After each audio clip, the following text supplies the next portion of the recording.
Good afternoon, everyone. Welcome to week 5 of our Lucid Dreaming course. We're going to get into, and I think we're probably going to expand this one more week. We're going to get into some more advanced topics, and I'd like to start off by saying we're probably going to go a little bit longer in terms of content today than in past weeks because there is just a lot to actually cover. And there's a lot of advanced topics. They don't really fit into segments. A lot of them are quasi related, unrelated to one another, kind of things that come up but aren't really talked about in detail in a lot of places. So we're going to get into the weeds on a few things. And so without further ado, I'd like to thank everyone for showing up who has come tonight. If you come in later on or if you're watching this on replay, thank you for watching. And I do hope you're able to learn some things from this, as some of us have actually learned a few things ourselves. First thing we're going to talk about are omnis. Omni is short for omnilucid, and it's a term that came about for lucid dreaming related to a specific person on dream views called Waking Nomad or Baron Samedi, and it was adapted from him by someone we all know as Sensei or Brandon, depending on how you know him, from Dream Views. And the term omnilucid basically means lucid in all dreams. Now, this is different from nightly lucid. Nightly lucid means lucid every night. Omnilucid is lucid, say, like 5, 6, 7 times a night in all of your dreams. And so there is a big difference. And there's a couple ways you can get there. Naturals. There are people who are naturally omnilucid. I've come across many of these people on Reddit. There's the kind of people who've like, well, I've always been aware that I'm dreaming, and I've never had dreams where I wasn't aware that I'm dreaming. That'd be a natural omni. They're pretty rare. They're not that common, and so it's a pretty cool thing sometimes, but they are pretty rare.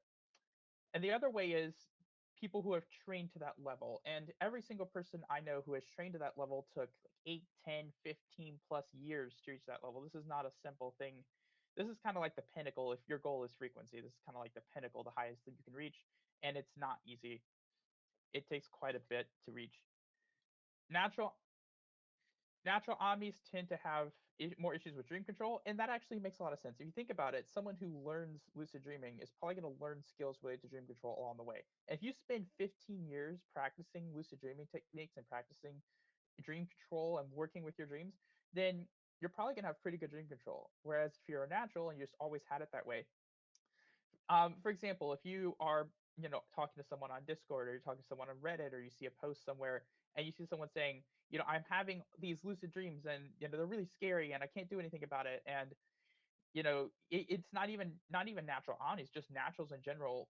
Dream control again is a separate skill from lucidity, so you can be really good at getting lucid and have bad dream control just because maybe you just never knew that you could learn it as a skill. Maybe you've been dreaming this way for 25, 30, 40, 50 years, and you just thought that everyone dreamed that way because you maybe didn't talk to people about dreams because it's not a subject that a lot of people talk about, or maybe you just were like, this is how it is, and you developed your own blocks and barriers or perceptions. But dream control, if you had never really learned it as a skill yourself and you just did it naturally, um, that can be an issue. Now, you can be natural omni just by having some event happen, or just by being, that's just your way your brain developed. Or there could be a chemical imbalance that could actually be negative to sleep. This would be common in the case, say, of someone who, there are a couple things that could happen.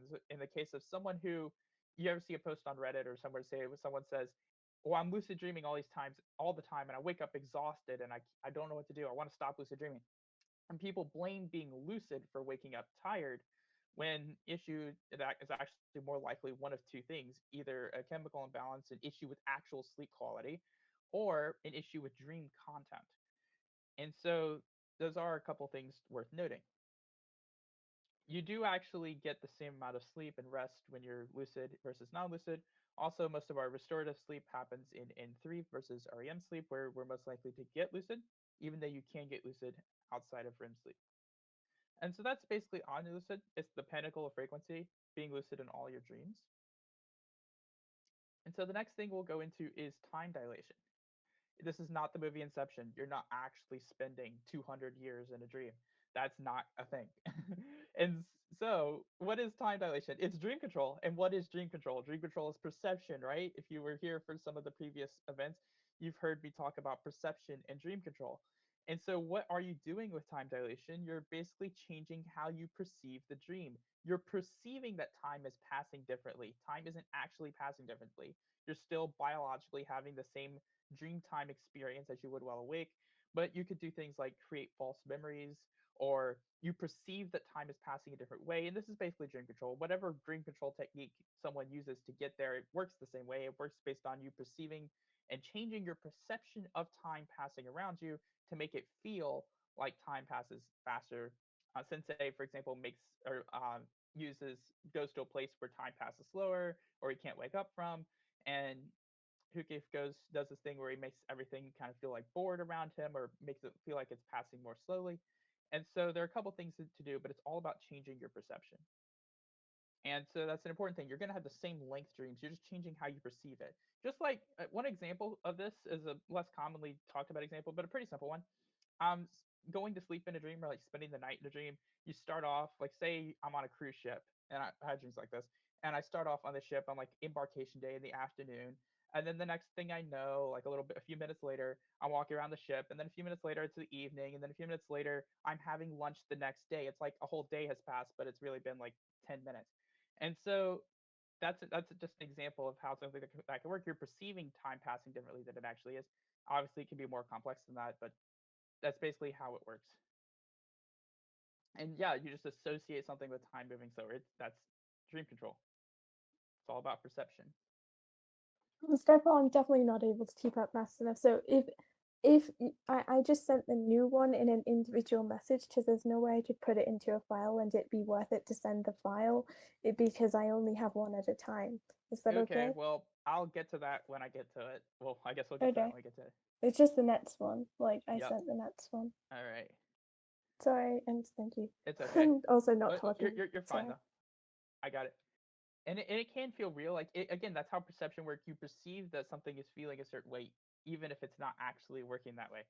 So you perceive that like it feels like you actually spent a day somewhere, or I had this Lord of the Rings dream where it actually felt like I spent 5 days. Like it felt like 5 days had passed, but it was 20 minutes, and it felt like that just because I perceived that I was sleeping every night, and I felt like it was a different day multiple times, and so that's basically how that works.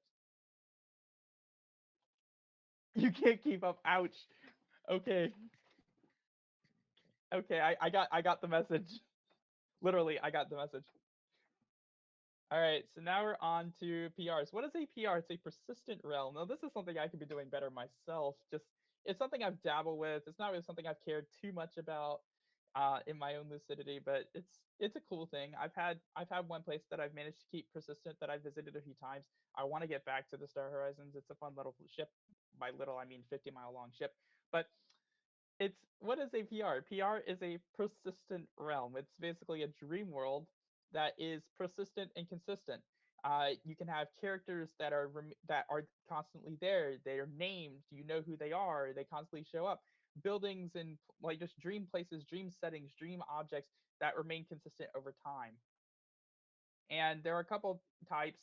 Hugh called those game type and real type, and it's basically it's again it comes down to dream control. And how does dream control work? How do dreams work? Perception, how you're perceiving them. And so a couple types of ways you have a PR. Like if you're experiencing one, you develop this persistent dream world. You travel to it, or you created it from scratch, or you've made this place and you've tried to keep going back and revisiting it and get to a point where you keep it consistent. Uh, you can either have it where you sort of every time you come back you start off from where you left off, and that's what Hukif calls the game type. Or time passes kind of like in a GTA game where you have the setting where it's like your character just runs around and does stuff while you're not logged in, then when you log back in you find yourself somewhere random. Yeah, well, you can have a PR like that too, where time passes for your quote unquote character, and then when you return to it, things have changed in the dream. And so those are kind of the ways they can go. Again, this is all dream control, and so there aren't really limits to this. You could even have a mix of this. It's not like there are rules here. I mean, you could have it where it saves a spot, or you can have it where it comes back and things have changed a bit. I'm There aren't specific rules there. Obviously, again, talk about like how hard you want to make it. Again, it is dream control. You can perceive it as being easy to do things. You can create your own magic system or rule system for how you want things to work, and it's just your own dream control, creating your own limits on dream control if you want to do that, if you want to explore that way. And there are plenty of advanced lucid dreamers who find that it's more fun to set limits on their own dream control and make these kind of fake rules. I call them fake rules because there really aren't hard fast rules. They're rules that you create, and so they only matter so long as you perceive that they matter. And so you can basically do whatever you want to in that sense. You can make it easy for yourself to control things. You can make it hard for yourself to control things. You can make a system of skills. You can make it like difficult, like if you die, you reset. I there's quite a lot to do. Again, it all works on perception. It works on how you associate things with one another, what you strongly associate with happening in a given moment. Again, a lot of this stuff is dream control related. It's just more advanced things that people decide to do with their dream control. And so that's basically how PRs work. And you can go about, you can just like visit a world and say, oh, I want to make this world consistent. You can do what I did with kind of the one that I visited a few times, and you can make it from scratch, come up with ideas, name things to help keep them consistent, come up with places and layouts of places. And you can try to create the stuff while awake and visit it in a dream, or you can just try to visit a random dream world and say, okay, well, this is going to be a PR now, and try to revisit the place and make it consistent. So there are different ways you can do that. It's really up to you how you want to go about doing that.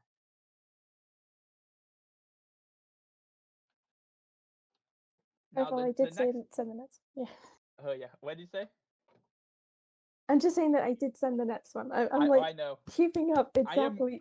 I am blowing through these like a freight train that is not running at the Yeah. speed of a freight train because freight trains are slow. So I'm going through these like a Shinkansen. Anyway, I can Okay, slow down a bit if go you'd on. like. I don't know. You can go deeper if you want. You can go more Okay, shallow. I don't really mind what you do, I'll dig a but deeper hole I'm for myself. writing. I'm still Okay. writing. All right, dream guides. What's a dream guide? It's basically a dream character. Um, you can treat it as like a different thing or whatever. Again, this is another form of dream control. It's basically creating a persistent dream character that you that are based on your perception of them as they would be.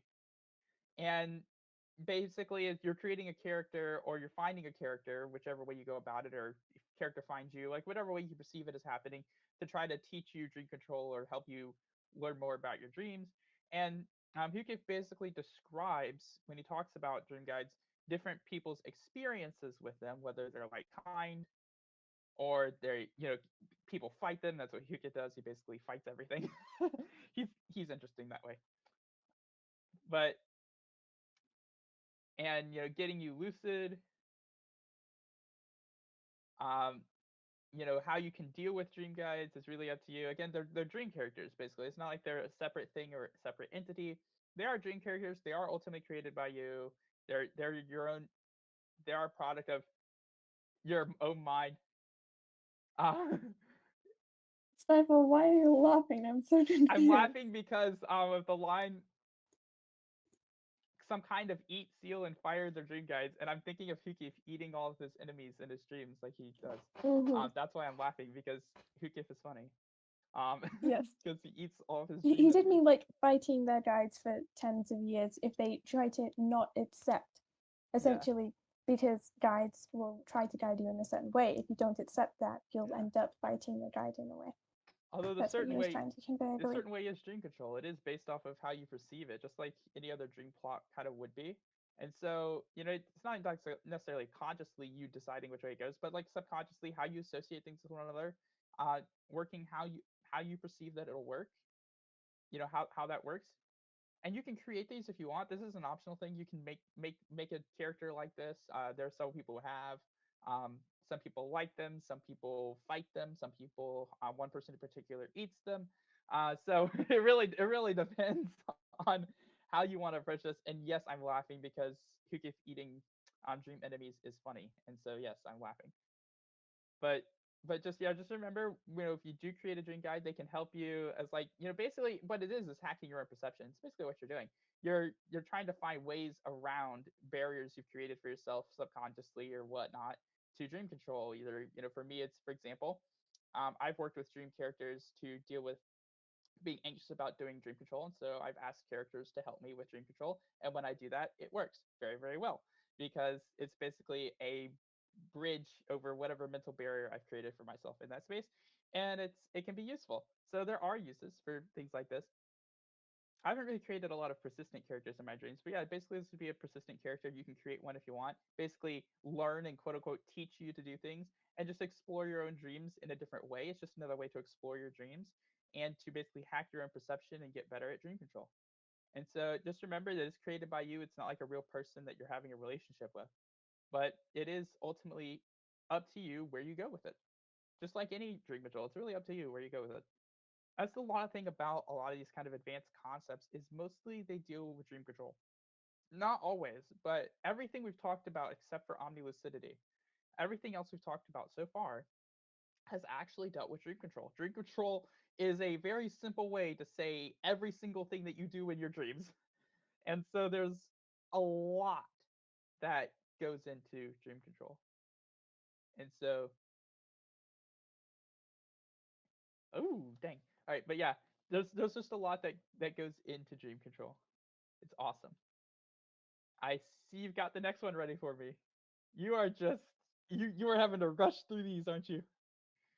All right. It's very well. All right. Now, the next thing we're going to talk about is actually something that's pretty controversial. Some people say they're not just dreams. I say they are. Because right now, in terms of the actual science of it, or just like what is understood about it, there isn't anything you can or can't do in these kind of experiences that you couldn't do in a dream. Um, Therefore, please mention what we're actually talking about. yeah, astral projection and reality shifting. Sorry, um, controversial stuff. Sorry about that. I generally avoid these subjects in my normal daily life, but we are going to talk about them because they do come up, and so we are going to talk about them a little bit. Again, they are pretty controversial in those communities as well as lucid dreaming community for a few reasons. Uh, there are a lot of lucid dreamers who are spiritual and who kind of look into these types of things, and there are other lucid dreamers, myself included, who are more analytical and who see both of these things as basically dreaming. I actually see both of them on a personal level as kind of non-lucid dreaming because you're in a state that I consider to be a dream state, and you're denying the fact that you're dreaming, and so I consider that to be non-lucid dreaming. But some people believe that you're actually leaving your body, or feeling like reality, or hyper vivid, or seeing spirits, or anything of that way. Any of this stuff can be replicated in a dream, basically. The whole reality shifting thing, people believe that they actually go to other realities. Um, Obviously, you can replicate that with persistent realms. That's basically kind of what you do. Some people claim to do it while awake, but the thing with that there is like there's not really a lot of evidence to support why or how that stuff works.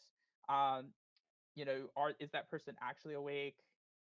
That's the thing. Are they actually awake doing this, or did they fall asleep and just think they were awake the whole time, or is there something else going on?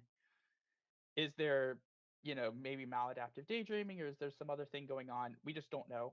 But the thing is, there really isn't scientific evidence right now to support the fact that, to support the claim that they make where, you can actually go to another reality. And that's kind of why these subjects become pretty controversial, is because there's not really evidence to support the claims that are made at the moment. And so that is kind of where that whole controversy comes from. And as for me, I personally think it's dreaming. And I think dreams are boundless and limitless in the types of experiences we can have. And to consider that they cannot, one of the arguments I've heard, because I've talked about astral projection with some people before, just talking about it. And the argument I hear is this can't possibly be a dream because X. And the way I see that is a person who's saying that is discounting the limitless nature of dream experiences. Oh, well, it's hyper vivid, or I'm floating in an area or something like this, and therefore it cannot be a dream. I can see my body, therefore it can't be a dream. And to me, that seems just very limiting on what dreams actually are and capable of.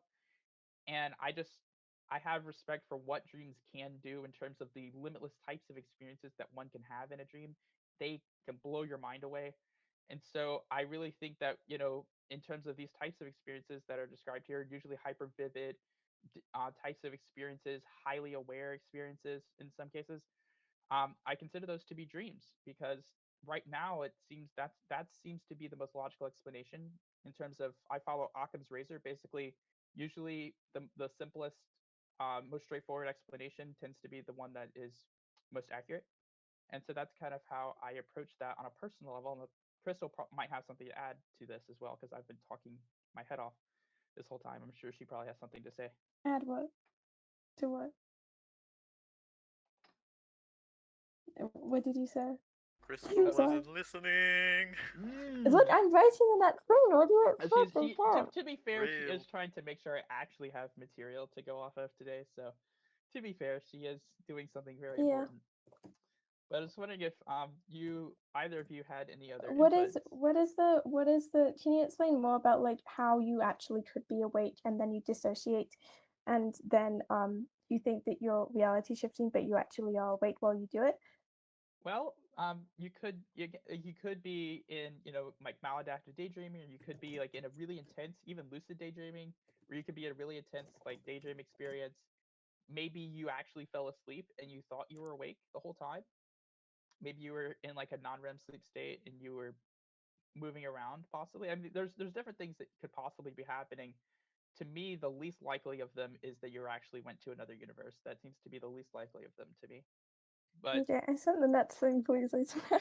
I but yeah, can't write this fast, okay? it's a thing. It's a kind of thing that we, just like with lucid dreaming, we need more research, like into the brain and how the brain works. We do need a lot more research into that. we're we're kind of cracking the surface of how a lot of this stuff works. And one of the cool things is with science is the more you learn, the more questions you have. And the way I see scientific discovery going is there'll be infinite questions to the end of the universe, because the more answers we get about how something works, the more questions we get about how it works. And so we can never run out of things to learn. But yeah, the whole while awake thing seems to be like there's not really any. I'm not aware of any scientific studies on this, or exactly why it's working. I am not aware of any studies on how this works or why. So Okay. okay, sleep paralysis. Yay! We're gonna talk about sleep paralysis today. I think we mentioned this in a very briefly mentioned it when we talked about lucid dreaming techniques a couple weeks ago. But we're gonna talk about more what it is, why it is, how it can happen. So first off, what is REM atonia? REM sleep atonia happens every night during REM sleep, and that is to prevent us from acting out the vivid dreaming experiences that we have during REM sleep. And so that is actually a safety measure that happens to prevent us from actually hurting ourselves by moving our bodies around while we're sleeping. And so there are a couple things that happen. What is sleep paralysis? So sleep paralysis is basically your REM atonia isn't exactly working the way it should.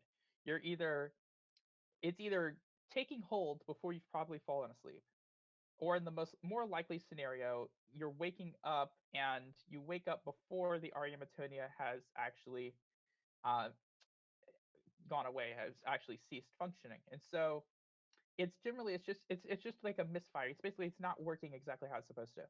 Now the thing is though, because you're kind of in this like hypnagogic or hypnopompic state when you have sleep paralysis, for the people who do, some people are prone to it, a lot of people are not. For most people, you're probably not going to experience it more than say a couple times in your life. Some people experience it chronically. Some people are more prone to getting it, and certain things like it impacting their sleep schedule can cause them to get it. And so it varies, but most people aren't likely to get it. Why do people perceive that it's scary?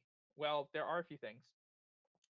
When you're in that hypnagogic or hypnopompic stage, we typically have hypnagogic or hypnopompic hallucinations, multisensory. They can be auditory, visual, tactile, you name it. And if you're not familiar with the state, and you wake up, for example, and you're paralyzed, then you are in this new state. You can't move, and for a lot of people, they feel trapped. They feel like, okay, well, I can't move, and that kind of causes panic. That causes fear a bit. I mean, say you're in a dark room at 4 in the morning, you feel trapped because you can't move. And how the average person with that kind of experience is probably going to be afraid of it. And so, how does that impact the experience itself? Well, our emotions, just like in dreams, can control and influence hypnagogic hallucinations. And so, when you have these hallucinatory experiences, they reflect your mental state. And so, if you're afraid, you get these scary types of things like the suffocation kind of things, or the pressure and these other types of hallucinations.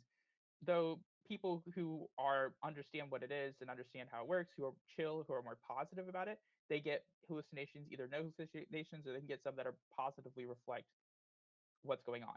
And so your emotions do have a lot to say in the type of experience you have here. And so there are a couple things you can do with this. If you two ways you can get out of it. One of them involves trying to actually enter a lucid dream from the state. So basically, doing the wild process from within sleep paralysis, using an anchor, keeping yourself passively aware, trying to allow yourself to drift off into sleep. Maybe pay attention to something outside of your body, like for example, say a scene, like imagine yourself engaging with a dream scene, for example, or anything else that you could use as an anchor to try to drift into sleep and find yourself in a dream. The other thing you can do is try to move, either move part of your body or small parts of your body, or maybe even try to do a big movement or break out of it. A lot of people find that just trying to move like just fingers or toes, use the little bits of extremities can help, and then the atonia sort of fades away.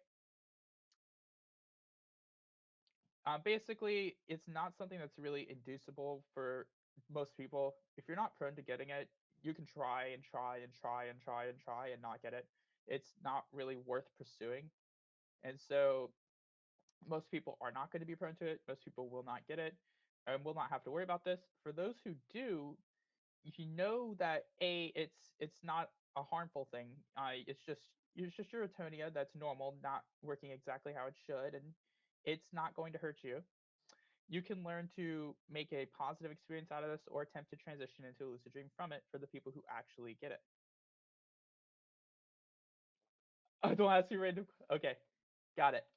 Okay, so the other, let's see what else. Oh yeah, the other thing I'm going to mention is right here. I'm going to mention the opposite of sleep paralysis. And what's the opposite of sleep paralysis is REM sleep behavior disorder. It's a very rare condition where someone during REM sleep acts out their dreams because they do not have REM sleep atonia. And so that is a sleep disorder. It's not a very common thing. It's the kind of thing you will know if you have it because you'd be acting out your dreams all the time, potentially even hurting yourself to an extent. So it's not a very common thing, but it's basically the opposite of sleep paralysis. Instead of being awake with REM atonia, you're in REM sleep and asleep, but you don't have REM atonia, and it's not a very common experience. In terms of sleepwalking, for example, or acting out certain types of dreams, that happens typically in non-REM sleep stages. I believe non-REM sleep stage 2 in particular for things like sleepwalking. And so that is something that happens during NREM sleep. We do dream outside of REM sleep as well, and so that's also something to keep in mind.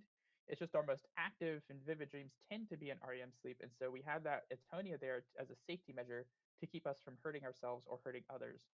And so it is useful. It's just not something that you're likely to experience while awake. Sleep paralysis is what that is, and most people are not going to have to really worry about it.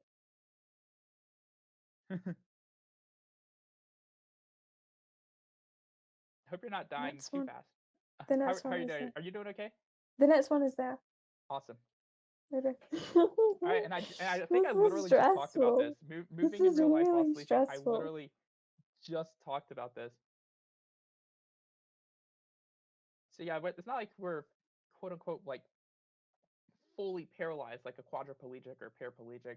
We're kind of chemicals are blocking neural signals from reaching major muscle groups. Certain parts of our bodies can still move during atonia, like our eyes in particular. That is actually why the eyes are used in determining if someone is lucid through what's called a signal verified lucid dream.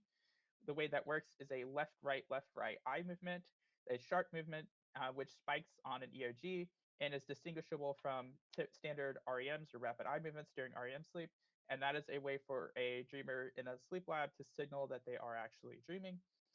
And that's one of the few parts that we can move during REM sleep atonia. And of course, we dream outside of REM. I covered that. And I also covered, yeah, you can move, like especially in a non-REM dream. If you are aware of your body, you can, and you're lucid, of course, I guess, but you can move during non-REM sleep. And I discussed REM sleep behavior disorder as well. So we've pretty much covered all of that. Okay, you got the next one. Okay, good. Okay, in terms of creating new senses and seeing new colors, which is something that comes up sometimes. The first thing to understand is that what we actually experience isn't what we're actually experiencing. And LaBerge talks about this in Exploring the World of Lucid Dreaming. We have what's called a mind model. Our brain is basically modeling what we're experiencing. You're not actually hearing my words. First of all, what you're hearing, my voice is being picked up by a microphone on my earbuds, translated into electrical signals, which then travel to my laptop, which then travel over the Wi-Fi network through the internet to wherever server is broadcasting this, then over the internet to your computer. The electrical signals then travel through your speaker or your headphones, translated into acoustic signals, which then travel to your ears, and through vibrations in your middle and inner ear, those are translated back into electrical signals, which are then relayed through your auditory nerves to your brain, which are then translated into what you actually hear me saying. It's a very long way to say you're not actually hearing my voice. And so, what does that mean? It means that it's basically secondhand information almost. It's translated information. It's a model. And so, this type of stuff can be manipulated to an extent with dream control. And so, you're not restricted by senses and dreams. You can kind of mess around with things. As far as like actual new colors and new senses, you can kind of make things up and make things. And just remember, like with dream control, it'll be basically how you perceive that it'll be. You can make pretty weird experiences in dreams. You can make all sorts of weird experiences in dreams that you couldn't do while awake. Like you could, just to add on to this, for example, you could give yourself extra limbs that you don't have while awake. You could give yourself wings, for example, or a tail. You can actually do that. You can transfigure yourself into different forms in dreams because you aren't limited by that waking sensory data. And so you can actually do things like that. It's really cool. And so you can kind of mess around with your own sensory perception in dreams, which is kind of cool. And you're not just you're not getting outside data in that sense. You're basically working with your own mind model. And so basically what you're doing is altering your mind model and getting a experience that you perceive as being whatever kind of experience you're getting. And so yeah, that's basically what you're doing. It's pretty cool. I haven't really transfigured myself. I tried a couple times. I haven't really transfigured myself, but I do think I don't know if I've had an extra arm or some extra stuff. I know I've had my body do some really weird crap that it's not supposed to do before, but yeah, people transfigure themselves. I think Lunar has transfigured herself into a dragon before. It's kind of cool thing. I mean, giving yourself wings and a tail. Just think about it. It's kind of cool. Let's be honest. And I've never done that before, but it's a pretty cool thing. You can mess with your own mind model basically in a dream. Your body only exists in a dream because you perceive that it does. Your dream body is just as much a part of the dream as everything else. It's not even required. You could be disembodied if you wanted. And so that's something that's kind of a more advanced concept. People don't really think about, oh, well, I'm doing this or I'm in third person, first person. Well, your body isn't even real anyway. I mean, it's just whatever you perceive of it. And so there aren't really limitations in terms of what you could actually do with that. Okay, I am really blowing through these. How many have I done now? Am I at 5? We are no, you're at like 9 or something. I don't know, but How the like hell? we're not gonna get through an hour. Okay. Should I like try and elaborate on this afterwards? Because like Yes, I I think you can talk about can stuff in a too, bit. but I don't really know what you've said because I'm not able to I'm listen to you and okay. write at the same Okay. time, so I don't know what to do on Okay. that Well, if sense. we want to go back and discuss these a little bit later, we can. I'm just Yeah, we can trying just to. have like an open topic, like where we all just sort of talk. I Yeah. think that Yeah. would We be should nice we should absolutely do that. because Basically, I'm not able to talk right now because I'm just writing I things. understand, but Liam is, and he's being really I quiet. am. You're I'm quiet. really quiet. I Man, know. you're carrying this session. Yeah, I I Yeah, don't am. wanna I mean, mess come things on, up. Daisy, you're even quieter. Banana. well, Daisy is Real. quieter by virtue of being muted. We need the Turns out return you're of the very banana. quiet when you're muted. Who would have thought? Wow. Okay, scan. It's basically what you do when you have one of those laser barcode scanners and you take it and you use it on a product and ring it up into a register, or you put a paper on this like device that sends a laser over it and reads the data from it. That's basically what this is. It's just you're doing it in a dream. No, basically Why are it's a you it's a laughing? yeah. I It's thought a name given you to. were going to go on and on and on about it, I know. and never. I know. It's I like jokes. What can I say, bro? Okay. Yeah. It anyway. So this is it's a name given to a specific dream power. Again, dream control all works off perception.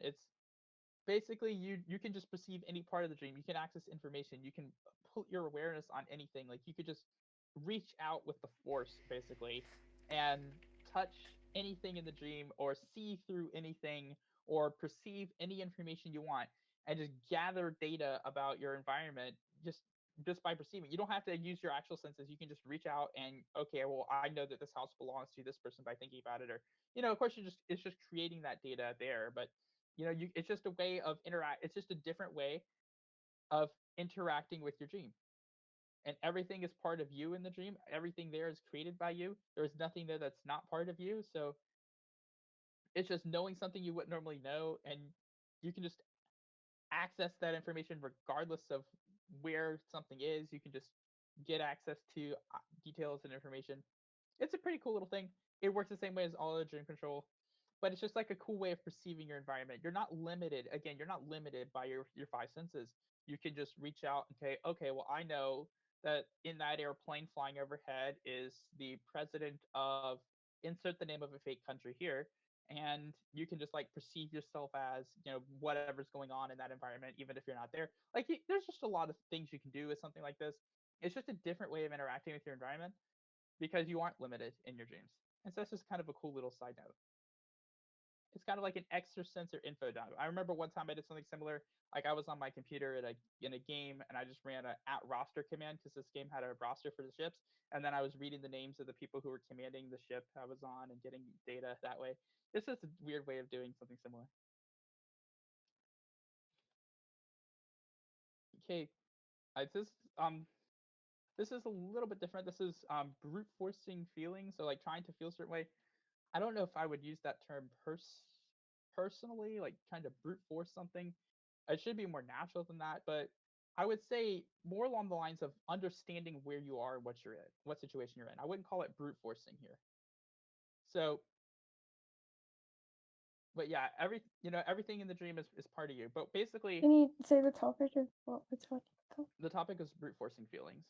Okay. Not really a term that I personally like, to be honest. If we're being honest. No, but it can be brute forcing if you're not supposed to be feeling a specific feeling in a specific time, Yeah, and you're able but to use dream control to induce a yeah, specific feeling at a specific time, yeah, which I've done before, which is just like yeah. you make yourself happy in just a completely mundane situation, and you can amplify that really high, so you could Yeah. be like really happy in a Hmm. completely normal situation, and that I would call brute forcing because you're not really like it is control like anything else, but you're not really supposed to be feeling that at the Yeah. time. You can use control just like you can for Hmm. other things In to the brute force feelings. Yeah. Okay. In the context of a dream, of course, you can use the fact that you are dreaming. You know you're dreaming. That you don't have to be whatever situation you're in.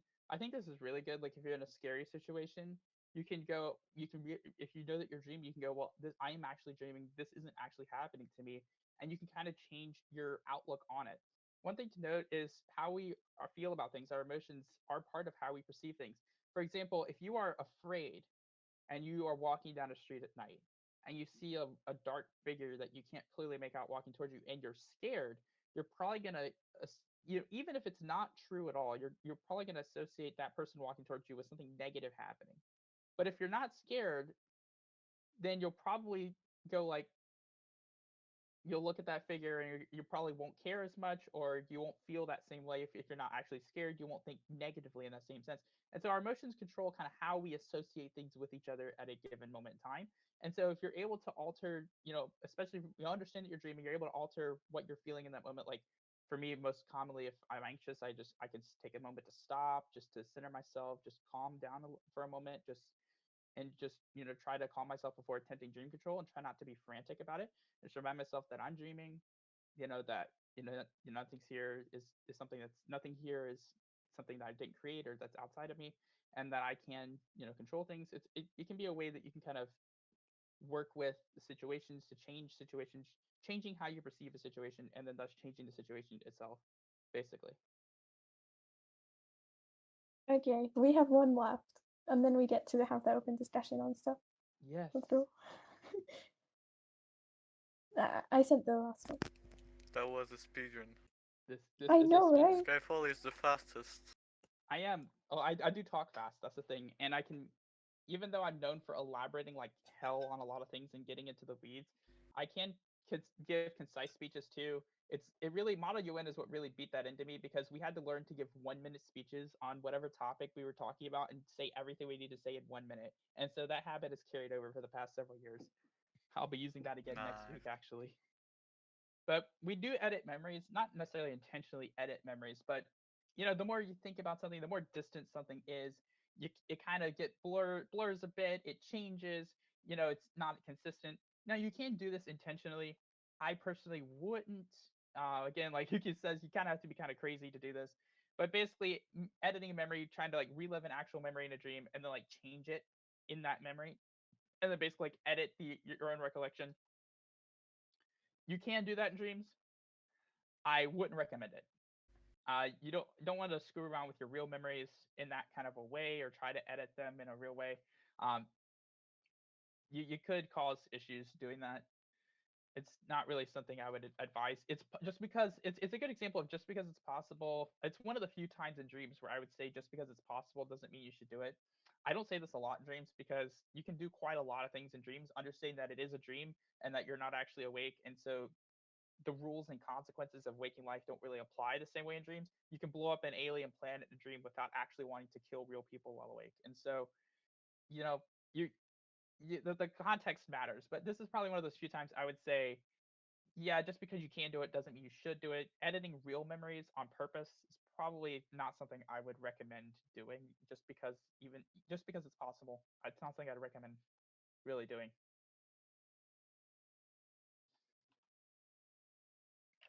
Wow.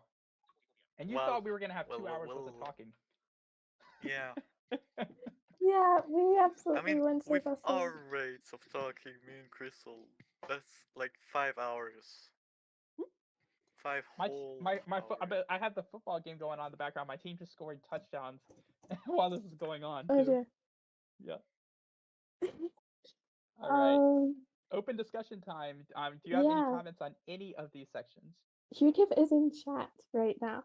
Awesome. Good time to mention. Good time to mention. Thank you for all of the writing that you did on this and the information and Yes. Thank you. helped a massive amount. Okay, as soon as we all happen to be here as well, I think we sort of need to also talk about the fact that we only did 50% of the total topics, and at some future point, we should probably do the other 50% of the total topics, sort of, because there is more to go over. There is. Like the if I look in the pinned messages of this place, you can see we have Tibetan theory, meditation, pills and supplements, chips, experiments, books, I can cover some of that conferences, now, actually. I dreams, won't cover reverse the dreams. meditation or Mairon. Tibetan theory, but I can cover Yeah, you can. The problem is that like some of it. we should either split this into two separate things, or we should not Mhm. or we should yeah, if we I should split it into two separate things, it might be better so that we can have like an equal-ish amount of time for the two things, It depends. maybe. Yeah, it depends on how much detail we want to go into on each of them. We could even make a shorter session at one point on some of Yeah, these if we definitely. want to. Like for example, supplements. If you want to go into detail on each one, or if you just want to give a general overview, because general overview would literally take 4 minutes or less. As far as chips and stuff, like like what Raduga's doing, I can cover Raduga in literally 2 minutes. Real. Just one Yeah, I know small you probably could. clarification because there was a Hmm. question. Oh, who Anything has a dream question? control, you can do it any way you want. Like, Exactly. you want to spawn a character, you can fucking like press a button or like think about it or just slap yourself in the face and it'll do it if you like expect hard enough. Mm, Hmm. anyway, yeah, I think. Okay, I'm not sure on what topics we could have a more open discussion on if we wanted to. I don't know. Memory editing stuff, brute forcing feelings. As I mentioned, I have sort of brute force feelings before. It's pretty cool with memory editing, brute forcing feelings, creating new senses, seeing new colors, all of that stuff. You can very somewhat easy create like alternate realities or personas essentially, which are completely different from you in waking state, which is almost what we already do in dreaming state, because you do in dreaming state things which you wouldn't do in waking state. However, you can influence it and edit it so that you could do many separate, like, you can create different people and essentially be those different people as well. This is potentially possible. I think me and Andy, like last night, were discussing how you could sort of literally be a jellyfish floating in the sea and you only have memories of being a jellyfish, although that might be a bit difficult. I think it would somewhat potentially be possible to do such specific like editing and stuff with your memories and senses that you could sort of downgrade your existence to a jellyfish, or upgrade, my bad, upgrade your existence to a jellyfish. And with the use of time dilation, good point, Gami, you can be a jellyfish forever, almost forever. I don't know. I think that's a pretty interesting theory, and it actually sort of gave me a lot of motivation to lucid dream because I I just have to. Well, I think it can. I think we should also go over this topic, which I just thought of. I think it's a pretty fun idea to sort of almost dissociate from yourself sometimes in dreams, because that can be fun, especially as I personally sometimes place higher. I enjoy my non-lucids more than my lucids, because in my lucids I can be like stressed about what should I do, this, that. I get waltz awakenings a lot. However, in non-lucids, you can sometimes sort of have like this sort of fog in your mind, which can almost be relaxing to some extent. Anyway, I went on a random rant on somewhat related topics, but I think we could talk about how lucid dreaming shouldn't be used as escapism, which isn't what I said that I'm using it for, but it's an alternative topic which we could go over.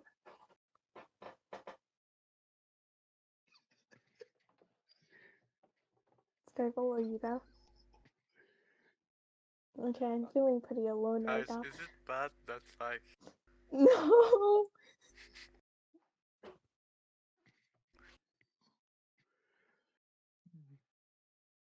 Liam, why? All right, but yeah, dream control is so cool. I think that's like the one lesson everyone can learn from today is dream control is really limitless. I mean, the options for what you can do is limited only by your own subconscious ability to put random crap in front of you and your own imagination to decide what random crap you want to do. I mean, it's really a liberating concept. Dream control is liberating because there really aren't rules as to the specific things, laws of physics or by anything of that nature. And so it's a very liberating concept is dream control.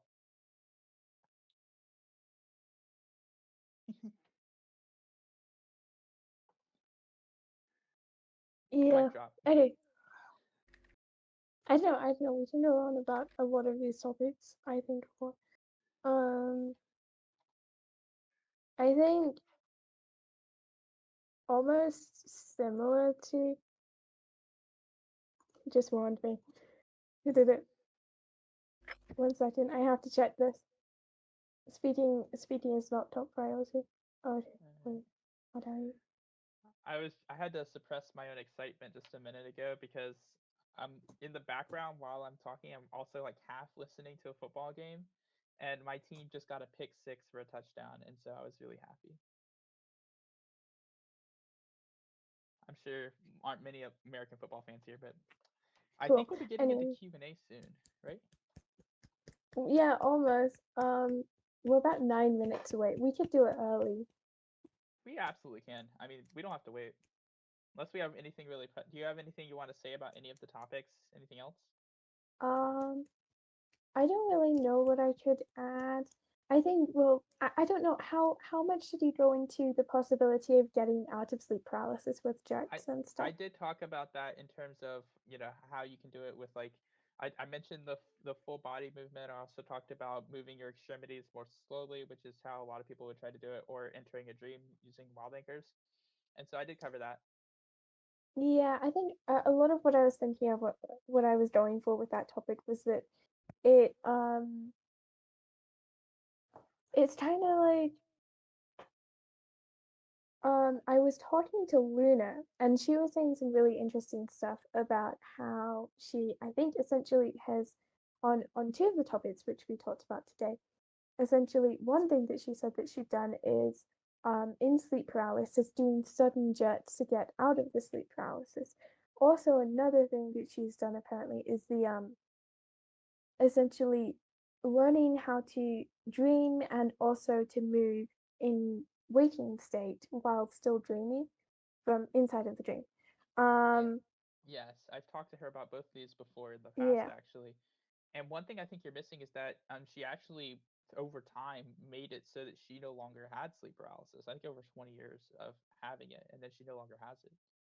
That's something yeah, else that came up. But as far as the moving, I'm quite sure that this would be during non-REM dreams, particularly due to REM sleep stage atonia. That will possibly probably be a non-REM stage, or atonia is wearing off, like if she's close to waking up or not. There are people who move. I was actually just talking to people on Reddit, and this is pretty clearly non-REM dreams. But there was a person and his girlfriend who sleep talks, and so she falls asleep, but she's dreaming immediately when she falls asleep. So this would be like an N1 dream or something similar. So non-REM sleep dream, and she's actually sleep talking and able to describe the dream experience she's having. Which, by the way, one of the biggest things limiting dream research right now is real-time dream reporting. And here's this guy and his girlfriend; they just have that going for them randomly, which is so weird.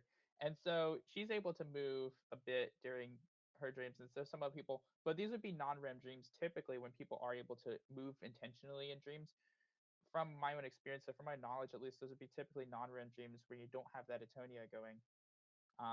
I do think like as you're close to waking up, you can move maybe a little more easier. It's like the atonia is wearing off. I think it's the kind of thing that might vary from person to person. Honestly, it might be one of those things where some people just are biologically more easily able to do something than other people, just like a lot of things in life.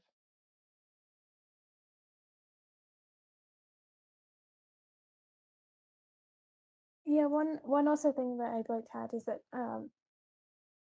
essentially one way apparently to induce almost um a way that you can do to like make it so that you're able to move inside of your dreams. She mentioned that you can almost do like a wild where you keep moving. Actually, no, almost like filed, where you keep moving your fingers as you fall asleep, but you actually don't start just imagining moving them. You keep moving them, and then you might be able to move them while you're actually sleeping. That's what I Might heard. might be a non-REM dream then at that point, because it's likely at that point that the person is transitioning into non-REM sleep, possibly at that point, not actually an REM. So again, this is something that would have to be actually verified through sleep tracking. Are they in REM sleep or not? Like, if you're monitoring their sleep, are they in N1 or are they in REM sleep? So that's something I think I would probably have to be studied more. I don't think we're qualified enough to say for certain, is that person in non-REM or is that person in REM? I think it's probably most likely that that's a non-REM experience, because the atonia is not there. They're physically able to move. This is probably most likely. I think some people can sometimes maybe clench their fists during REM sleep, possibly make very, very, very minor movements, but usually that's not what's used to. There's a reason the eyes are typically used in labs for signaling from a dream, and that's because they're the most reliable thing that can be moved. Right. Mm, this reminds me of another discussion because I was reading through like a lot of random stuff on Lucid, which by the way is like the best source of information to just like search keywords in Lucid and then read through like past discussions, even if it was from like 2021 or something. And then you can find tons of like information from known members. You can learn more there in just 10 minutes of scrolling through conversations. I Um, would love it if more you gave there that a few moments to than you chat. can in like 10 Yes. months in Dream Cafe. I'm not even joking. Like there is just Yeah. such a higher quality of information and chat there essentially than there is here. It's really impressive. But anyway, there I was finding there was stuff on like a topic of whether or not we should be recommending wild to beginners. Because nowadays we aren't so much. Because nowadays people are like, wild is super difficult, so I'm only going to recommend mild foremost and then maybe SSILD. I think this brings up the topic of what is that? Brings up the topic of essentially what makes a good technique that we should recommend and what makes a bad technique. Because filed and Rausis, they might not work for everyone, but you could theoretically call them techniques. However, filed not so much. You might just say filed is bad because it's a negative representation or like a misrepresentation of wild. However, Rausis is its own technique. However, um, we There still don't like recommend Rausis or recommend people to recommend Rausis. and Why there's is good that? reason. There is Essentially, good I'd reason say, behind that though. yeah. And Essentially, I'd say it's because what I heard from what I heard from Vise, which I think also slightly applies to the question of whether or not we should be recommending wild, is that what makes a technique good to recommend to people is not only the consistency of success, because Rausis is like a low consistency of success of people, but so mhm, is Wild. So although I think Wild is a bit better generally than Rausis, the difference is that Rausis isn't teaching you essentially lucid dreaming fundamentals no, that it's you not. need to learn as a lucid dreamer, Yeah. like for example, how to transition from waking state to dreaming state without losing awareness. That is Yeah. almost a principle which you can learn from Wild. However, when you're doing Browsers, you're not exactly learning these principles. And Browsers as well also isn't like a technique which is going to benefit you in the long run. And Um, yeah, and and it has a lot of problems to it. yeah, But I one think it's just this theory on what makes a good technique. yeah, the biggest problem with Rousus is that it depends on auditory incorporation, which Yeah, some yeah, people can do well, some of people course. cannot. It's also extremely rigid in terms of how long it takes to fall asleep, which is not a really good thing to make something really rigid and saying you have to fall asleep at a certain amount of time. It's actually really stupid because that's not really that's there's no such thing as a one size fits all there. I will say though that the problem with incorporation is over time as you become used to a stimulus, you tend to ignore it. And so even if you can get some early success with it, it tends to lose efficacy over time because of that. And so incorporation-based techniques, externally EILD stuff, tends to be not something that can be relied upon consistently. It's maybe something that can be employed as a stimulus. I would instead of Rousis, I would honestly prefer something that's more like TLR, targeted lucidity reactivation, which is what they do use in labs. Similar protocol, actually, except it's specifically targeted to REM sleep. It's not you guessing and using an alarm on your own. It's using actual sleep lab equipment and training you to set an intention with a cue and possibly even doing a technique and then training you to notice it in a dream. And so that's a more effective version, but that's actually targeted. And so even that, they're like over time, you won't want to rely on an EILD something like that consistently over time, because those type of things can become ignored with repetition.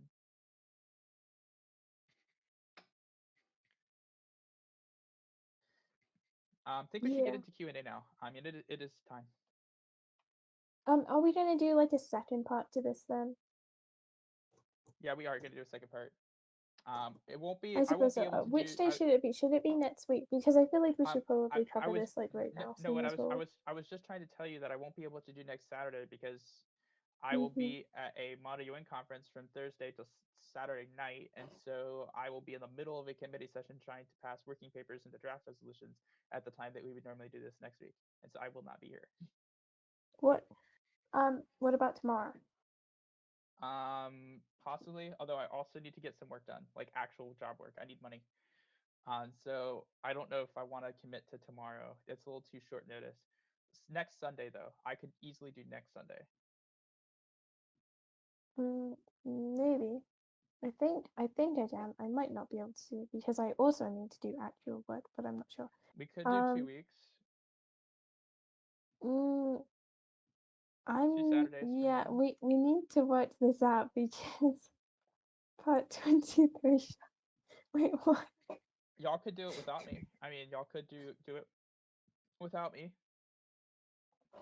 Yeah, we probably could. I'm just like questioning because I because I don't really. We should probably make it obvious that it's part two, but it doesn't directly It correlate to part it one would be week necessarily. 6. I would call it week 6 Advanced Lucid Concepts Part 2 or something like that. Um, The only question is the timing. That's really the only question. I yeah, it's just like I don't really know what's. I really don't want to do Mm, tomorrow because mm, that's just too fast mm. pace. I can't do next weekend, and so if y'all want me there, it would have to be either next Sunday at the earliest or 2 weeks. If you want to do it without me, y'all can do it whenever. We But could do it I say without we you, get but into that would Q be and A now, sad. and then we discuss this when we're not on the air. It would not be the same without you. Then next Sunday, I can do next Sunday at 2. Okay, If maybe we had next everything Sunday. written up in advance before that. Yeah, I actually would. To be fair, Yeah. next Sunday at this time then. Next Sunday, so and next Sunday an hour before now. So next Sunday will basically when Why we an started. hour before now? That's I gonna will be confuse home everyone. Saturday night, and so I would be available. So you mean like 2 A p.m. week from tomorrow. EST or 1 p.m. EST? So 2 p.m. EST, Eastern Okay, Standard Time. 2 p.m. Right now it is. Right now I assume it is. What time is it for you right now? It's 3 p.m. Okay, so it's actually your time. We're in your time zone now. So Yeah, yeah, basically, it would basically be 2 p.m. your time. yeah. I know. I'm just asking if you want it 2 p.m. EST. We could do that on Saturday, Yes, on yeah, Sunday. next Sunday. So that would be the Another everyone paying. 17th, We 18th. should That would be the probably 19th. That would be November 19th. yeah, November 19th. I Okay. suppose we should do that. Yeah, sure. Yes, we're gonna Um, do go into Q&A now. We have been holding them off for long enough. yeah, sure. Whatever. Sorry, I'm slow because I'm like trying to process like 10 Okay. things at once. Sorry. I'm gonna go ahead and invite I'm Lucid because Fukish didn't come on stage yet. Okay.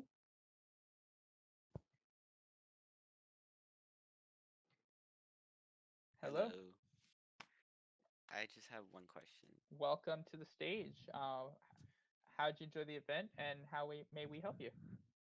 It was a little confusing because I like fast food it in the beginning, but it was pretty Yeah. good.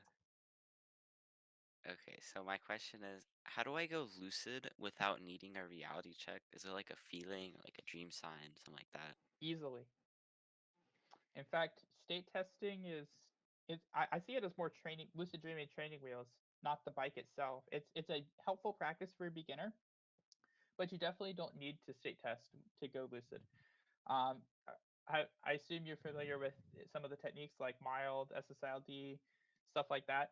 Dream signs and mild go really well together, hand in glove, basically. And so, have you researched any of those methods? A little bit, but I'm still learning that. Well, I would definitely look into practicing. If you want to work with dream signs, if you are you recording your dreams? Are you journaling them? Yeah, How many dreams a night would you say you're able to remember? probably like one so far. Yeah, like one a Okay, night. so you're at like what I call the minimum threshold for lucid dreaming. Then one dream a night recall. You can definitely improve that. There are some additional recall practices which we do mention in the resources as well. But I would recommend researching some of the techniques. So mild is a good one. SILD and mild. I would recommend learning those. And then what you want to do is I would do a daytime awareness practice. So you can do state tests. You can also do like actual present awareness. So be aware of what you're experiencing with your senses. Do a memory retrace. Go through your memory since you last thought you woke up. Look for anything out of place. And then I would also do night practice techniques. So mild, wild, SSILD, something like that. And then whatever you decide on, practice consistently for at least a month before you switch techniques. Okay. Thank you so So much. make sure you do your research before you decide. That way you're comfortable with the decision that you make. Alright, yeah, that makes sense. All right. Do you have any other questions? No. Thank you so much. You guys have a good afternoon. All right. Well, thank you. Okay, thank you. Someone asked a question in chat and then he just answered it very fast. All right. Hukiev, come up here. I don't depend on gravity. Hukiev, you've been invited. Come up here.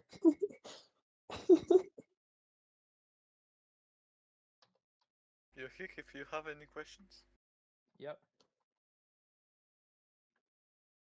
Tell him that that is a crime. That is a felony punishable by up to 50 years in prison. For keeping you from the bush chat. Nah, just kidding. Shame you can't make it today. I would really love to have you up here. Eat him. Yes, eat your husband who is watching TV and on the phone with students so that you What? can come on the call. Who said for Hukiev to eat his husband? What? Empy. Oh Lord. I'm gonna go ahead and dismiss that one since he won't be able to come up here. Anyone who has any questions for us today, you may send in your request to come on stage and we will take those. Yeah, anyone feel free to like raise. Chat just spiraled. Now the chat does its typical death spiral.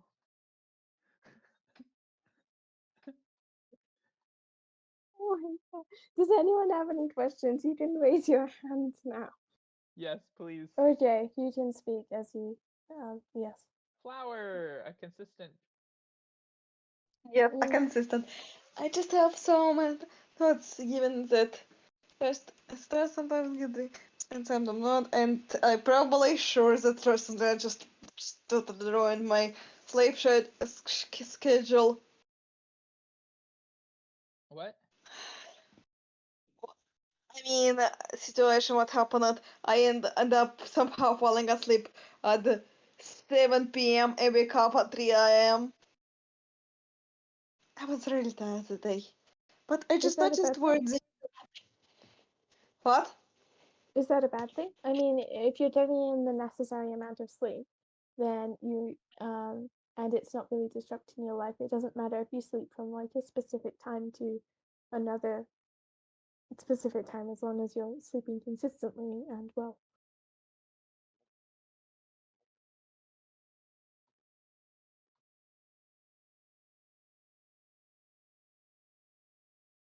Hello? Okay. No, it's not consistent. Don't worry, I'm a brain sometimes slow. But no, it's not consistent. Just was really, really, really tired day because I teacher did a chemistry for 6 hours straight. Mm. Are you only sleeping for 6 hours? Normal level is it normally yes, because first I have first time zones. They're annoying. Yeah, I know.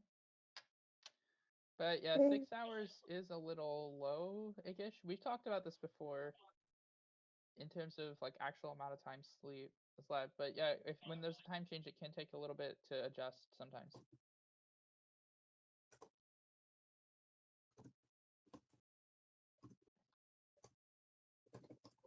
Hello? Does this answer your question, or Yeah. I'm not even quite sure what the question was? No, no, my question is, yeah, so about the dream. You said about the dream control, and so is like, and I also, so it's kind of like you can, so it means that like you can like, what happens is if you like look not yourself, but like it's kind of hard to say, but I'm trying to say that you said I can change my own appearance and dream, Easily. but how? Yeah. So it's not. So it's another thing that happens that I have my same avatar, but like she looks completely nothing like me, and I didn't even plan that. Well, your dream Like appearance doesn't even exist in the first place. It's whatever you perceive it to be. So you start there, and then you can make it whatever you want through controlling how you perceive it. yeah. So like because I still have this whole situation of like looking at the thing. Problem is I still not getting normal. I still not get don't get a lot of at least I forget my sleeps, which is weird because I do not really have a problem with dream recall and I do have a dream diary. Like I can easily recall at least 10 of my dreams that happened to me. But sometimes it's just. How often do you get lucid? Well, remember how after a past time with Alec, how like that day I got lucid twice, and then I one time lucid again. But You said since then yesterday I you got didn't get lucid lucid. twice? In one day, yes, and then I got lucid on another day, but then I didn't get lucid until yeah, and then I didn't get lucid for a long time. Like it's kind of like it's weird. Like even if I do everything, it just still like a kind of game of chance. What all are you doing though? Well, I try to do this for to the focusing, like just as you saying the focusing and relaxing. I forget the name of the technique. Are you trying to do wild? Are you trying to do that? Yes. Yes, I'm trying to do it, and it works with kind of, but sometimes it doesn't. It's weird. Seriously, just The amount of awareness it takes, like I said before, can really vary. It can vary from night to night. It can vary from time of night to time of night. It can vary while you're doing it. It's one of those things because it takes a bit to find a balance that works consistently. yeah. But just I want to know which techniques work best if you don't have a lot of time of sleep and in general. If you don't have what? A lot of time to sleep. More sleep. Honestly, more sleep That really is. sounds fun. I'm a uni student. 6 hours is less than what a healthy adult should be getting, much less like a teenager. So, I'm not a teenager. I'm but you are an 22. adult, and so 7 to 9 hours at least, like 7 to 9 hours, somewhere in there, Sounds 8 hours, fun. 8 hours, like 2 more hours than you're getting. Why And you am know I what? supposed to do my homework? The most vivid dreams tend to be in those last 2 hours. Yeah, why the hell am I supposed to do my homework then? And also, ironically, my most vivid dreams I actually remember wasn't in later hours, it's actually in early hours. Like a lot of times when I have like a lot of times when I had like a super vivid dream, and open my eyes, and it's like 1 a.m. or 2 a.m. or 3 p.m. Well, you're My doing most you're taking if you're taking a nap, you're naps do tend to be more aware. Like, yeah, that makes sense because you're having more REM sleep. But if you're not getting much sleep during the night, that's like, like yeah. my brain, I don't want to take a nap, but my brain takes a nap sometimes. It's weird. Yeah, I do. That's cool. Okay, We've sorry, sort of sorry. This spent a is lot my. of time on this, Yeah. but like it's a good discussion. And it, if you wanna, okay, it's you. Yeah, just talking because until somebody raises their hand, because No, I there are want two to Someone people with still. their has. hands raised We right have now, someone. I think. Okay, see ya. See, Okay then, thank you so much. thank you. Thank you very much. All right. Apparently we're all about to die because there's an incoming missile. Uh, Hello. Hello. My question is, what would you say is the best technique for beginners? Because like I've There, tried a few, but it doesn't really work. there isn't a best technique. That's a really common misconception. It really varies from person to person. There are good techniques, but there's no best technique for everyone because that assumes that everyone functions the same way, which is false. We are different. You are not me. Is I there am not you, and it's a good thing that I'm not you and that you're not me. That is a good thing. And so, is which ones have you researched? Can I ask that? Like, which ones have you researched so far? I've tried the wild technique and the mild technique. And you've done each of those consistently for at least a month without switching? No, I think yeah, that could be the problem actually. Consistency is a big part of lucid dreaming practice. Techniques are not recipes. This is skill training. And so a recipe is you follow a set of steps and you get a result, and a reliable result because it's a recipe that is based on ratios and ingredients. This is a skill. It's like you don't go to the gym and you perform a specific set of steps and you master it immediately because you have to train your way up to being able to lift a certain amount at the gym. This is no different. This is a mental skill. It's still a skill. And so consistency is very important. Trying to practice a whole bunch of different techniques and switching constantly is like trying to learn 7 different sports and get good at one of them. Okay. And I would recommend researching mild, wild, SSILD, and daytime awareness practices. Develop a routine, and then practice with that routine consistently for at least a month before switching techniques. Um, Also, can I ask like where you've been researching mild and wild from, like when you were doing that? I found for the mild technique, I found a document. I don't know who made it but it just basically said that that there were some practices to remember certain events. Oh, perspective memory shading. That's good. So did you find that on here? I didn't find it here, but I I can't think remember where'd you where I find it? found Can it from. I am curious where you found it. I think I found it in a video, and Okay. then there was a link to the documents. Yeah, perspective memory training is good. What about the actual mild technique itself? What do you mean? Like how have you done it? I'm just curious. I just want to make sure you're doing it right. So I took a notebook. I put it next to my bed. I set my alarm clock to somewhere 4 a.m.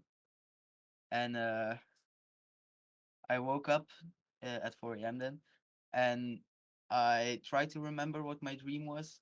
And if I remembered it, I tried to write it down and repeat it in my head a few times with a part where I then say to myself self that I am dreaming. I've tried it that way. So you imagine getting lucid in it and doing things you do in lucid dream? Yeah, pretty much. Okay. I just wanted to make sure because it is one of the most commonly misrepresented methods out there, and so if you're getting it online, I just wanted to make sure you weren't getting a bad version of it. That's all. And so it sounds decent. I will say we do have guides in the resources channel if you want to look at some stuff there. And like I said, I just recommend being consistent and practicing for at least a month before switching techniques and go from there. And you may find that mild works well for you. You may find it doesn't. You may find that SLD or wild works well for you. It really does kind of vary, but consistent practice is the way to find out whether or not something works for you. Okay, Thank you. that answers my question. Awesome. Thanks. Lord George. Good evening. Good evening. Welcome. Hi. What question do you have for us this evening?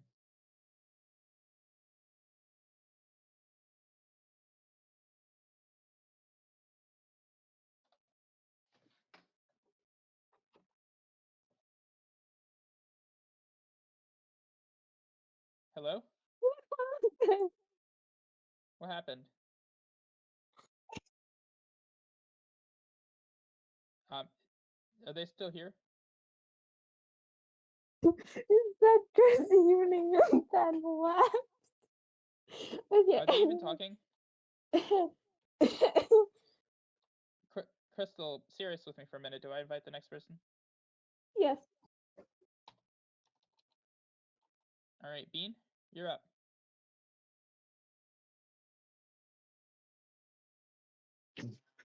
Okay. Hi there. Hello, welcome. I was just wondering about the part where you said where you were talking about altering your real memory. Mm-hmm. Like if you could um, elaborate more on that, like how is that possible, or what can you actually like change? Um, so memory in dreams is really malleable. It's also one you can create false memories really easily, for example, and it's really easy to convince yourself while you're dreaming that you did something that you didn't do, or to create memories of doing something that you didn't actually do. And so memory in dreams is pretty malleable. And so basically what that involves is like going into an actual real memory and then like reliving it and like changing the experience and like changing the way you remember it. And so like actually associating new things with the memory, it's not something I would really recommend doing. It's not really something I would advise doing, especially by yourself without any context. Uh, it's one of those things like because you could end up getting confused about your actual past memories. It's not something I'd really recommend doing. It is possible, but it's not something that is really something I'd advise. Okay, okay. It's a bit like the same how people advise like also one good point for journaling is that you can know which is dream and which is reality I know, and because people may that's a good thing. Like you being able to know what you dreamed about and what you didn't. But yeah, like, yeah, yeah. there's a difference between that, and like dreaming about something that like a place that you've been, and specifically dreaming about like a real past memory, like a real past memory, and then altering it. Like those are different things, and there's a difference between visiting a place in a dream that you dream about, or talking to people in dreams in places that you've been, and actually going to a real life memory and changing parts of it or doing something, especially doing it on purpose, which is what we're really talking about here, is doing that on purpose. Yeah, yeah, yeah. Mm-hmm. I mean, theoretically, you could do anything, how much it may resemble your real memory, as long as you know that it Yeah. is a dream and you hold them apart. Yep. It's not something I would ever do personally. Not something I'd recommend, but it exists. It's just not something I would do. Yeah, yeah, yeah. Yeah, okay. I guess that makes sense. Thanks. All right, my pleasure. Biscuit, are you ham? Are you chicken? But you are on stage. Hello. Hello, Biscuit. Welcome. All right. Thank you. Is my mic good? I just had Yes, to it ask is. because okay. What questions you got So for us? I was just wondering because I'm really new to lucid dreaming, right? So last night I tried it and I think I got lucid. Like I realized I was in a dream, That's lucid. and then, but once I realized that, like for some reason, like my vision got all distorted. I started hearing a loud noise, and then everything went blank. Is that your first lucid dream? Yes. Well, I mean, I think I've gotten lucid before, but Mm-hmm. it also did the same thing. Where have you been? Where have you learned about lucid dreaming so Maybe far? just the server and watching YouTube stuff. Okay. Well, so do you have any beliefs about what happens when you get lucid, or needing to do things when you get lucid? Like, I mean, like when you wake up at like 3 in the morning or something. No, like You talking about that? do you have any like beliefs that you have to do anything specific when you get lucid? Mm, not particularly. Okay. You've only had two. Like how did it go? Like when in the dream were you getting lucid? Like how far into a dream were you getting lucid? I'd say about halfway. Because typically, for a beginner, it's pretty normal to get lucid like as you're already waking up or getting lucid near the end of a dream. But if you associate getting lucid with waking up, or if you believe that lucid dreams are unstable, for example, things of that nature can cause you to wake up early.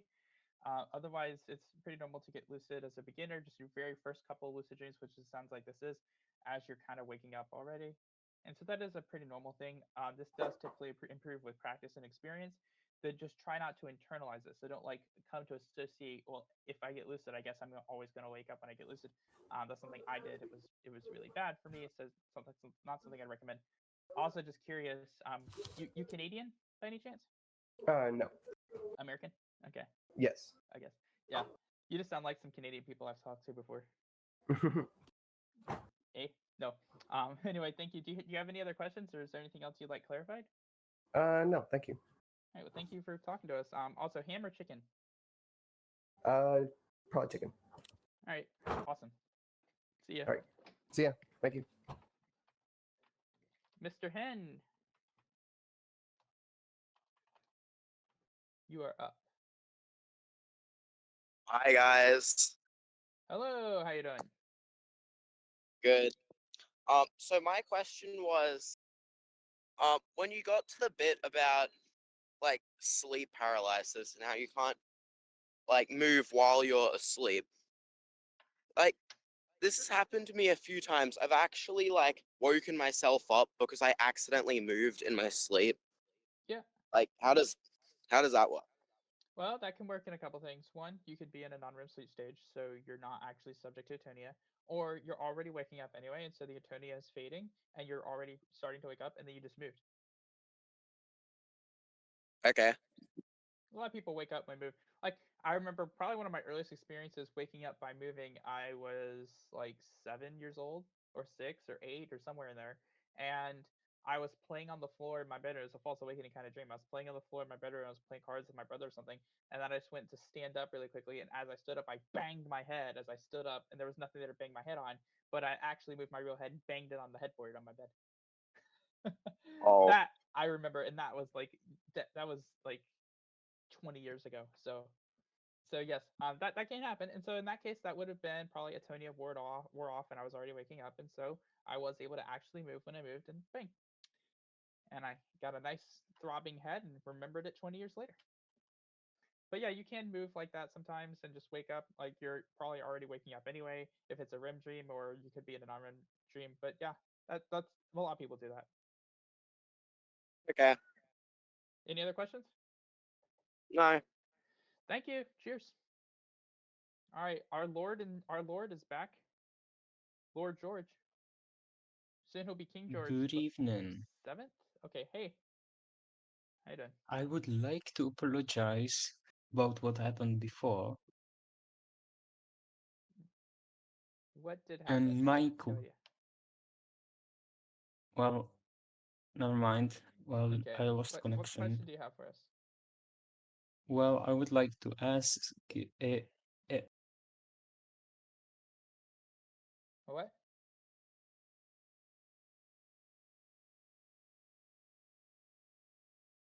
What? Hello? Crystal, does it sound like somebody might have bad internet, or? I have no idea what's happening. Please enlighten me. What is so funny? I don't get the joke. I don't know, guys. Yeah. Wow.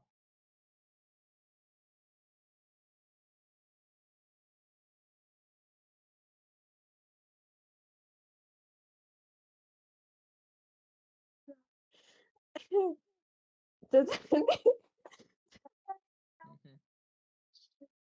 Okay, well, we officially don't have any He keeps requests. he has Our bad King. What happened to Stop King it. George the He 7th? has bad connection. He keeps on like leaving, and he's not here right now. Hmm. Like every time that he, oh wait, he's back. King George, I'm so sorry. your internet. I was actually why did that happen? Please I'm help sorry. me. I'm sorry. I can barely hear you, and your internet. Curse your ISP. Your internet service provider is bad. Um, I apologize. Okay. What question do you have for us? Wait, It might be better if you just stayed in chat and maybe Yeah, type your please, question please there, write it because it in doesn't chat. sound like your internet is going to let you have a conversation with us. Unfortunately, It's a bit curse better that than internet service provider, but they are talking. definitely doing you dirty, my friend. So it might just be better if you stick to chat. And if he does chat something in there, maybe you can read it. Anyone else? Yeah, raise your hand if you want to talk. And as for the Lord George, you can write it in chat instead, seeing as you seem to have a bad connection. Daisy, what are you doing? Stop spamming! By the way, hopefully we get the other 2 sessions uploaded at some point soon. I do hope that happens. Yeah, the other 2 sessions should be currently being uploaded by Leo. The problem is that, like, for some odd reason, whenever he tries to upload them, like, his PC crashes, and it also, it, like, the size of the file increases as he uploads it to 25 gigabytes. Yeah, that's crazy. Also, I've heard it's very broken. That is like 25 times more space than I currently have free on my computer. Exactly. I mean, originally it was 2 GB apparently when you download it, and then when you try to upload it, it increases. Anyway, it's like really weird. I know, right? It's like a virus. but anyway, It is Daisy. 3:33 p.m., just half past the hour. We have 30 more minutes we would normally carry on. Do we have any more questions?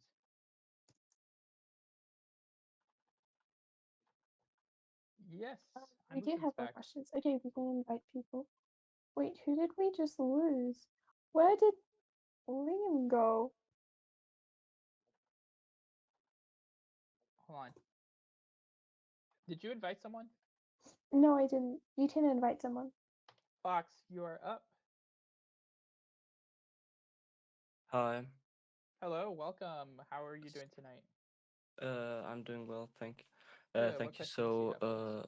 yeah, I stopped doing methods like I think 2 months ago, and in that time I had 7 random lucids. So, what could be the cause for that?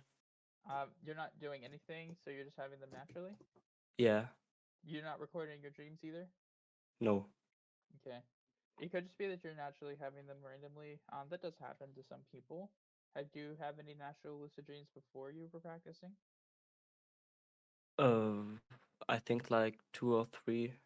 So possibly it could be possibly just that happening. Maybe you're thinking about it somewhat. Are you still active in the server? No, I'm not really active. Okay. So trying to see if maybe you're thinking about it more, or maybe you're just more aware when you're awake or you're asleep. Could just be naturally you're getting them. Maybe you're naturally more easily able to get them. I'm not really sure the full answer there, but I guess if you're not actually practicing, maybe you're just naturally getting them more. Maybe it's something to do with what you're doing when you're awake or when you're sleeping. Maybe something is causing you to be more aware of what you're doing. I mean, I didn't really change anything in like my daily routine, like, no. Okay.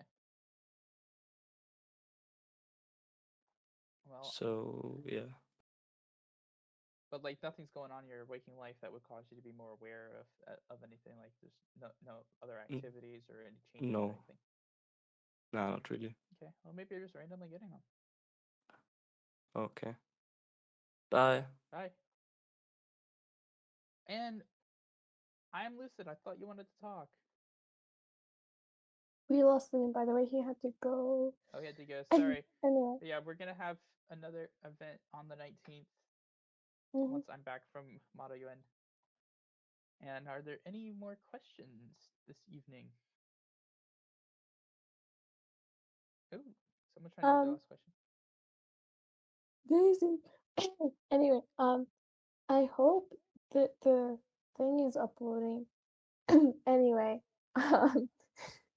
Lord George forgot his question. It's okay. Did you ever get Lord George's question in chat? No, he forgot it. It's fine.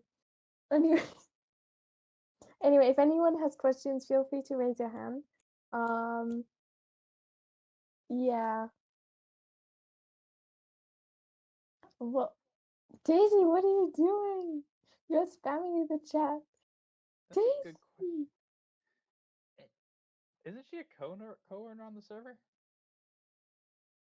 Yeah. Is she going bananas again? Oh no. I swear, if we like, oh no.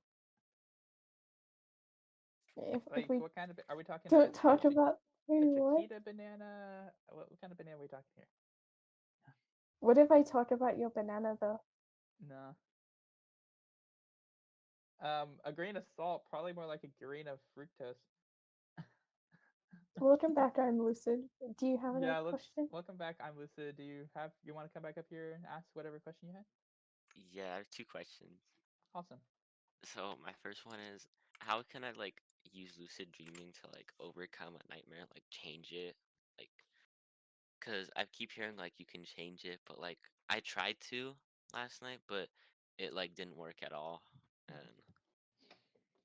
yeah. Okay. Were you here for the talks on dream control and how dream control works? Were you here for that? I think last week. Oh, I accidentally overslept it. Oh, okay. Okay, so dream control and lucid dreaming, they're two separate skills, right? Yeah. Okay. And so the thing with do you know how dream control works? Like, what do you know about it? Uh, not a whole lot, but like, Okay. So it works through how you're perceiving an experience. And so things like your thoughts, your mindset, your beliefs, your emotions all play a role in it. The goal is to strongly associate whatever actions you're taking with results that you want. And so when you're in a nightmare, what are you feeling? Are you scared? yeah. Okay, and so how does that influence your dream? Do you know? Like I'm like scared, so I'm just gonna see scary things. That is correct. And so what is actually causing your nightmare? My There could be a few mindset. things. There's could be some things from waking life, could be something unresolved, it could be stress, but generally with whatever it is, there's something that's emotionally related that is causing you to have those experiences. And so, like, can you describe the experience from last night? Or So are you basically, comfortable doing that? Or yeah, that's fine. So okay, basically, I wake up like it's kind of like I forgot the like term. It's like where I wake up like in my same bed, like same room, false something like awakening. that. Yeah, it was like that. And I go to use the bathroom. I turn around and like my whole reality is like really weird, dark, and it looks like not enjoyable. And I start hearing like faint screams. I'm like, no, no, no. And I start to like go downstairs. I'm like, where is it coming from?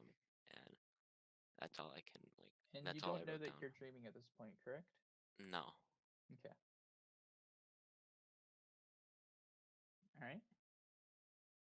that's all I had written down. Oh, so you didn't actually get lucid. No, Oh, I thought you were lucid and you tried to do something about it. And I was confused a bit, I guess. Um, are you currently practicing anything lucid dreaming related? yeah, I'm trying to focus on like how to like remembering my dreams, writing it down, Hmm. and that stuff. That's like my main goal right now. It's just recall. How many dreams a night would you say you're remembering? Like one. Okay, so you're at the kind of what I call like a minimum threshold for getting lucid. Have you started any techniques yet? Did we have this talk with earlier? Was that you or somebody else? We didn't. Okay, so have you started practicing with any techniques yet? Yeah, I'm trying mild, but I don't know. It feels a little hard, so I'm thinking Well, of wild or something. well, how long have you been trying it though? 2 weeks. Only 2 weeks. Um, so if you considered how you would change the dream that you had last night, Uh, it's like you just described it to me. So you just did part of mild where you actually went through the recall. And so, do you know the dream signs from that dream? Because there are several I can spot. I could say like maybe. Actually, no, I don't really see it. Well, actually, yeah. That's so you can actually make a game out of it. So what is a dream sign? So dream signs anything out of place in any way. So what's the first thing that was out of place that didn't make sense in waking context? Like when I turned around and like everything just changed. Precisely. So that's a dream sign. And that's how it all started actually in terms of you saw something kind of strange, something changed, and so you kind of got, I guess, maybe scared or something or anxious as a result of that, and then it basically caused the whole screaming thing. And so that the screaming in your house is not normal, I take it. No. That's also a dream sign. So there are a few there, even just in that really short description. And so you can imagine, for example, so you look around and you see this weird warping of reality or changes to your room. This is not normal. And you realize, hey, this isn't normal. This isn't something that should be happening. I'm dreaming. And now you know that you're dreaming. What would you do? I would try to think positively and try to change like my surroundings. Okay. So you can imagine what that would be like. Yeah. All right. So imagine like what you might do in that situation where you might go change your surroundings and what you might actually experience. And then, you can think about that dream. Okay. So you wake up in bed, you walked over to the bathroom, you went into the bathroom, and then you turned around and everything started looking weird, and you realize, hey, wait a minute, I'm dreaming right now, and I want to change my surroundings. And so you imagine how you would change your surroundings, and then you kind of repeat that process, and boom, you've done mild. That's how mild works. And remind yourself that you will notice that you were dreaming while you were dreaming. Boom. Okay. Yep. That's basically that's basically how mild works, and you can mild with those dreams. I mean, I think those nightmares that you have are great to mild with, to be honest with you, because you can consider how you would change them, what you would do differently if you knew that you were dreaming, how you might react to those kinds of situations. I think it's a really great way to use it. Okay. Yeah, I didn't think about it like that. Mild isn't just for getting lucid. Mild is also for helping with dream control, or helping with how you associate things, or how you might do something differently. It's a really good tool all around, honestly. Okay. And my last question is, Hmm. like, how does taking like the sleep aids or like those stimulant pills affect like my ability to get lucid dreams? What And pills like, are you taking? That's the question. I'm not. I just like want to Well, know. it's not something I've ever done, or it's something that I really recommend to people. If you don't need anything specific to sleep, I generally don't recommend taking a bunch of different things. I'm not sure which ones you're considering, but the only one that's really like, there are only a couple I think that are really like well documented. The main one being galantamine having some effects, but there is a balancing act with that. It's also, regardless of any supplements that anyone uses, you should never get to a point where you're trying to rely on it, because that's not how these things work. They're just aids. They're training wheels, basically. They're aids. They're not something to rely on. And also, there can be issues with, like, for example, if you take something that's supposed to help you stay more aware, it could keep you from falling asleep. That is actually a side effect that was observed with galantamine before. And so there are things to consider with that respect. My philosophy is, if you don't need it, don't use it. And most people don't need it. You can also basically lucid dream for free. You don't actually need to pay for it. And so that's kind of my sort of philosophy with regard to that. Some people like to experiment with that. It's not a requirement by any means. You shouldn't feel pressured into doing anything. Okay. Do you have anything else? Oh no. Thank you Okay. so Well, if you have much. any other questions, just let us know. Also, have any questions about mild? I love mild. That's kind of my go-to thing. So I'd happily help you out with that. Will do. Thank you so much. You guys have a good afternoon. Mhm. Crystal, can you confirm that Lord George got his internet fixed? Because this will be the third time he's Yeah, trying to he come up. said that he did. So Okay. you can, like, This will be a curse upon his ISP. May they Uh, burn. good Hey, evening, morning slash afternoon slash morning thank you. You slash sound much night. better. What questions do Nice, you have thank for us? you. You too. Well, I have two do you have a question? questions. Yeah. First of all, well, actually just one. Well, this meeting has been pretty long, so may I use the restroom, please? You do not have permission to use the bathroom. How dare you insinuate? No, dude, you're in your own house. I'm not your teacher. Go to the bathroom. Like, really, dude. Honestly, really. I'm not your teacher, although I will charge you. No, I'm just kidding. I won't charge you. That would be really hard to collect. Hmm. I would like to thank you so much. Oh my goodness. Okay. I think this is the first time anyone on a stream has ever asked for permission to go to the bathroom.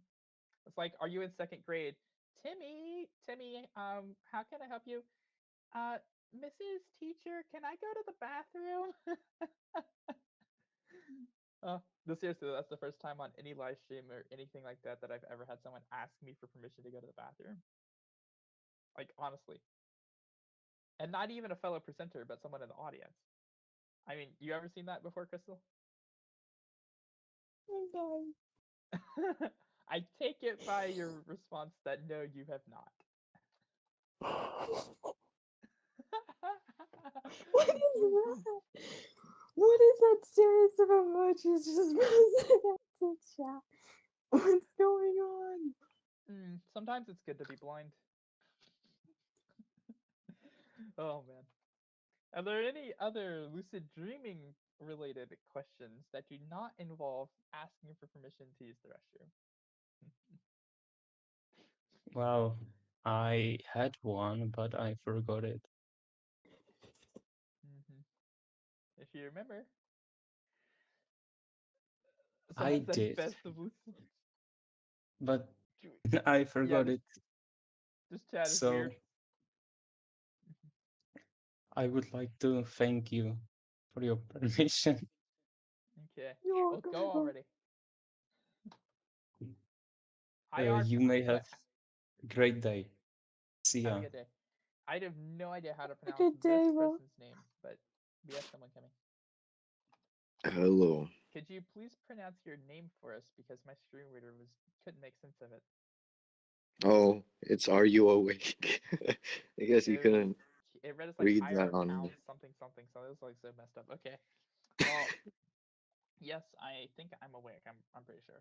It's Anyway, what it's like questions do you have it's for us? written with symbols. My screen readers love symbols. Like they love symbols like oil loves water. Um. Anyway, what questions do you have for us today?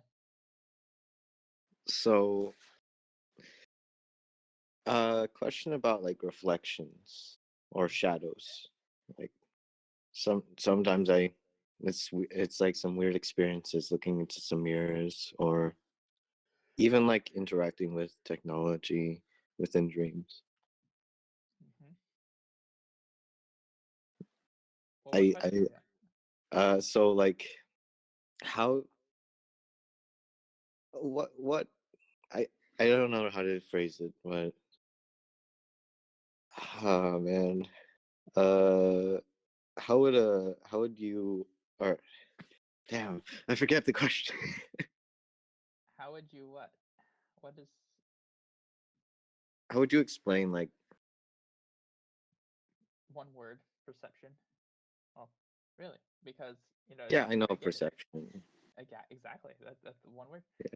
Yeah. How you're perceiving mirrors would determine what you see in them, and then how you perceive technology would determine how it works. For example, for me, technology works extremely well in dreams. I've played audio games on my computer. I've used my phone. I've listened to YouTube.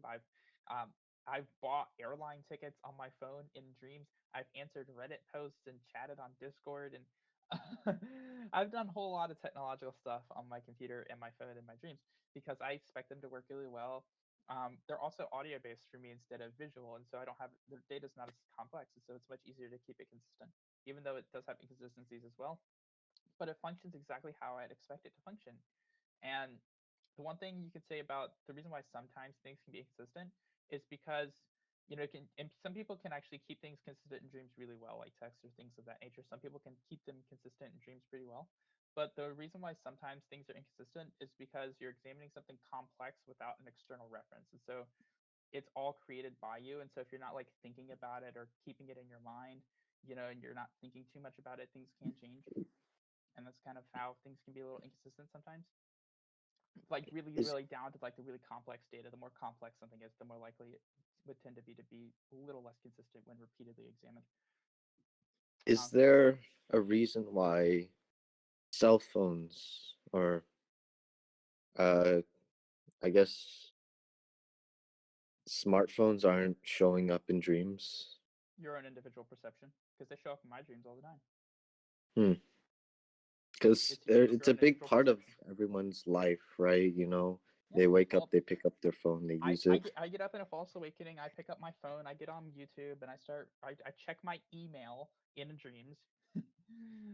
So smartphones are part of my dreams all the time. I use my smartphone. In fact I was on a cruise ship with a smartphone app on a ship that I'm actually going to be going on, and I had a dream where I don't know if I got lucid in that one. Maybe I did later. I think I did get lucid in that one, and I was using my smartphone to unlock the stateroom door in the dream, and yeah, that's a thing. And so yeah, the reason why you aren't noticing smartphones in your dreams are because you're not perceiving that you would notice them, or maybe it's not on your mind, or there's not, maybe you think that technology doesn't work in dreams and you don't examine technology or do much with it. And so there could be a few reasons for that, but it all comes down to your individual perception, your own dreams, and your individual dreams. Yeah, I just find it strange that even when I'm lucid, I'm thinking of like, oh, I really want to have a phone in my dream. It just doesn't show up for me. One. I work Lucid dream I work control. on perception of trying to. Basically, it's what you most strongly associate with happening, and things that can get in the way of that are okay. Well, are you doubting yourself that it'll work? Are you maybe worried about it failing, or anxious about it failing, or you I nervous, or something of that nature? I was very confident it would work, but it just didn't happen. You probably weren't too confident. Part of you was probably not associating. What exactly were you trying to do to get it? I don't know, just imagination or no, actually just So, I pictured my smartphone from real life. I was like, I need this to appear in my hand right now. well, again, that for some people, getting something just randomly appear in their hand could be difficult, and it's not Or that. even like It's just hold on. appearing somewhere in the It's room, not you that the know? thing itself is difficult. It's just the context of association, and so it's about what you strongly associate with happening in that moment. And so if you don't really think that things just appear in your hand, if you don't believe that's really like a possibility, or maybe you just don't think that's really likely, why not look for your phone in just the places you normally put it? Where would you normally put your phone around your house or your room? Okay, we Oh, I wasn't expect in it my to be. house. That might be a Where were you? problem. I think at an airport. Were you wearing pants? Yeah, I checked my Do your pants pockets, have but there's pockets? nothing inside. No, so you check your pockets repeatedly, or you check your bag, or you check someone else's bag. That would Just just be reach rude, you around. know? But you have to be like confident about it and try not to doubt yourself that that'll work. I think maybe you have like your past experience of not having technology in your dreams, maybe biasing you to think that it's something that's hard for you. And if you Well, think I've it's had a hard for you, mobile phone, you know, a cell phone, yeah, like a old-timey smartphone. Oh, no, not smartphone, mobile phone. yeah.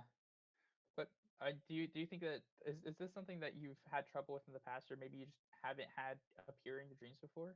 I've had technology appear, but it's been really rudimentary. I was trying to imagine something more complex. Um, did you ever have technology show up in dreams before you knew what lucid dreaming was? Yeah, Um, like a smart tablet or like an iPad. did you ever, when you learned lucid dreaming, did you ever come to believe that technology doesn't work in dreams, or were you ever exposed to the idea that technology doesn't work well in dreams? No, I actually imagined that technology might work much better in dreams than in real life. It's actually a pretty common belief that people have that technology doesn't work well for them in dreams.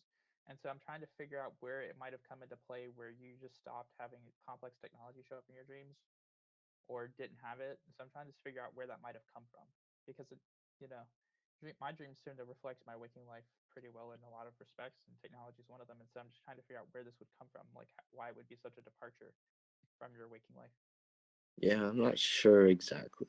because it is ultimately based on your own perception. And so maybe what you should do is like think about, okay, well, my boarding pass. Oh, here's a good one. All right, you're in an airport. So like mild, for example, would be really good for a dream like this. Okay, so you can just a context of dream control, like just doing a little bit of mild with this. Okay, so you're in the dream, you realize that you're dreaming, you're in the airport, and so like that part of like mild, and now you're going to rescript the dream instead of just like trying to imagine the phone in your hand. You walk up to the gate for your flight. Well, my boarding pass is on my phone, and so you go into your bag and you pull your phone out, and you show the gate agent your boarding pass. Boom. And then you go hijack a plane because you're at an airport and Hmm. there's a plane there and you're dreaming and the laws don't apply. Yeah, that could happen That's totally. I I love could to totally fly, imagine so that. like I would legit, like if I was in it, I've done this in airport dreams too. Like I have done it actually airplane dreams more than airport dreams, but I just walk into the cockpit of the plane, sit down, and start flying it. Totally have done that. Love it. I've got to imagine that a blind pilot would be the best pilot. Yeah. Well, if you want a one-way flight, I do not sell round trip tickets. Landing is a bit of a problem, but I actually do know a decent amount about flying, and my grandfather was a pilot, so if we were in a small plane, I there could be a worse choice, but just being able to see the instruments is a slight problem there. Yeah. But anyway, do you have any other questions? Yeah. Why? Um. Actually, never mind. That's not a question. Might I be excused to the restroom? That's not a question either. No, you may not. Only one person per lesson, so you have to Oh, stay in your seat. You have to have oh your head down at your man. desk unless you're working on.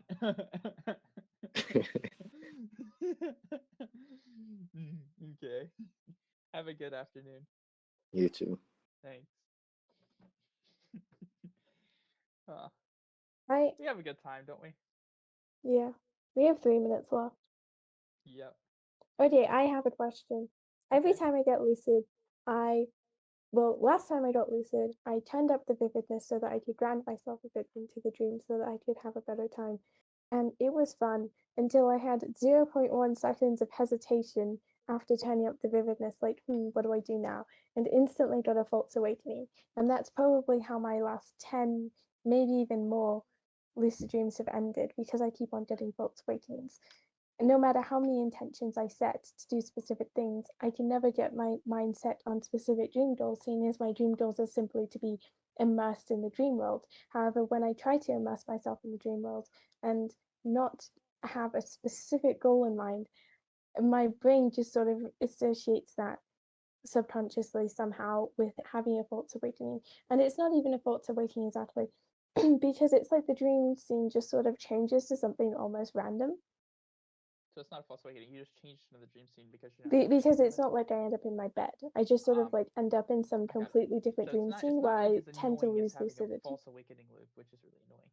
And I assume are you losing lucidity when this happens? Pretty much, yeah. Okay, and you are what all are you doing to try to combat this in some way? Because it sounds like maybe you've created this for yourself unintentionally. Um, what have you done to try to combat this?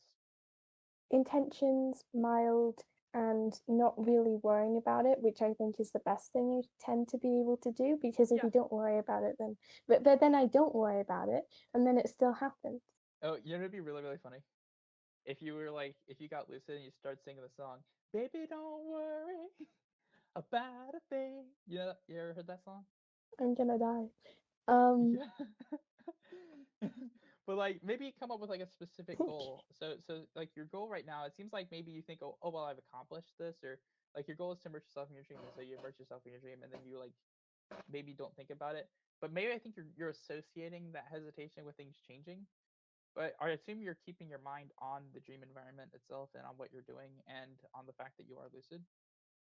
I think so. I mean, basically, what happens is that, like, in waking state, I'm always like, okay, I have all of these cool ideas of what I want to do in dreams, such as like, I want to manipulate my emotions or do this But and you do have that, problems remembering them in dreams.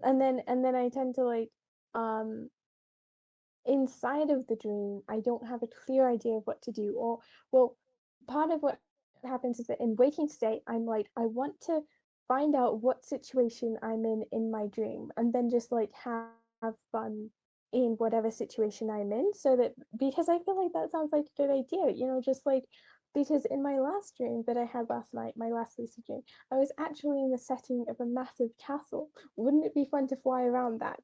If I had that level of like awareness or something, my first idea was I'm gonna ground myself in the dream. And then I did that, and then I instantly sort of like it was funny too, because it was like my vision was like a piece of paper which started burning and then like it changed. That's how the dream scene transitioned. It was pretty weird. But yeah, Yeah, because I don't see, know. like, I'm really good at just having fun at my dreams, and sometimes I'll set intentions and not remember dream goals, like when I have specific goals sometimes, and I don't usually have like very specific goals. Sometimes I will, and I won't remember them. And I usually am very opportunistic. I get lucid, and I just have fun with whatever the dream is. And I just find a way to have fun in that, which is it works really well. That's what I typically do.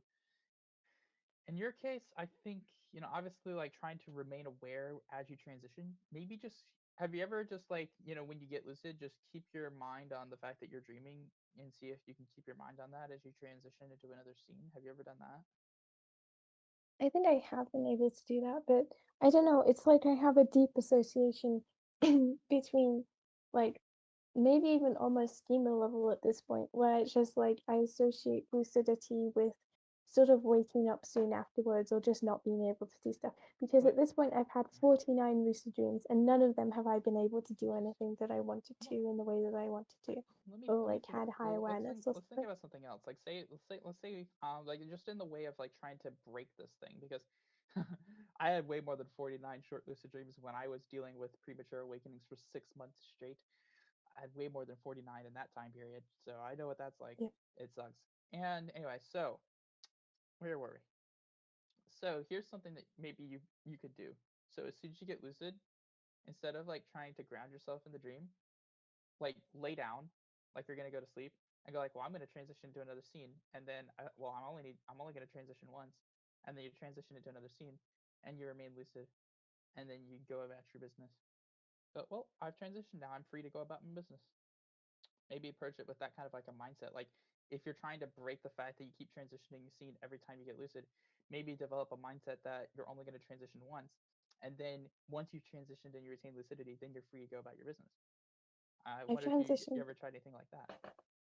The Maybe try thing to is that play I've into that a bit and transitioned get to a many point times where you could before. ultimately get to a point where you can control, like take it one step at a time, get to a point where you can go through a transition into another scene and retain lucidity, and then get to a point where you have this mindset of, okay, well, I transition now, I'm free to do what I want. And then you do whatever you want, and try to get to a point where you can start doing what you want without transitioning into another scene as soon as you get lucid. Yeah, the problem is that like in past I've had dreams where I repeatedly sort of wake up, as in quote wake up. And sometimes I'm able to, it's like I get lucid twice because then I'll realize that I'm dreaming once. So you're waking at like And false then awakenings?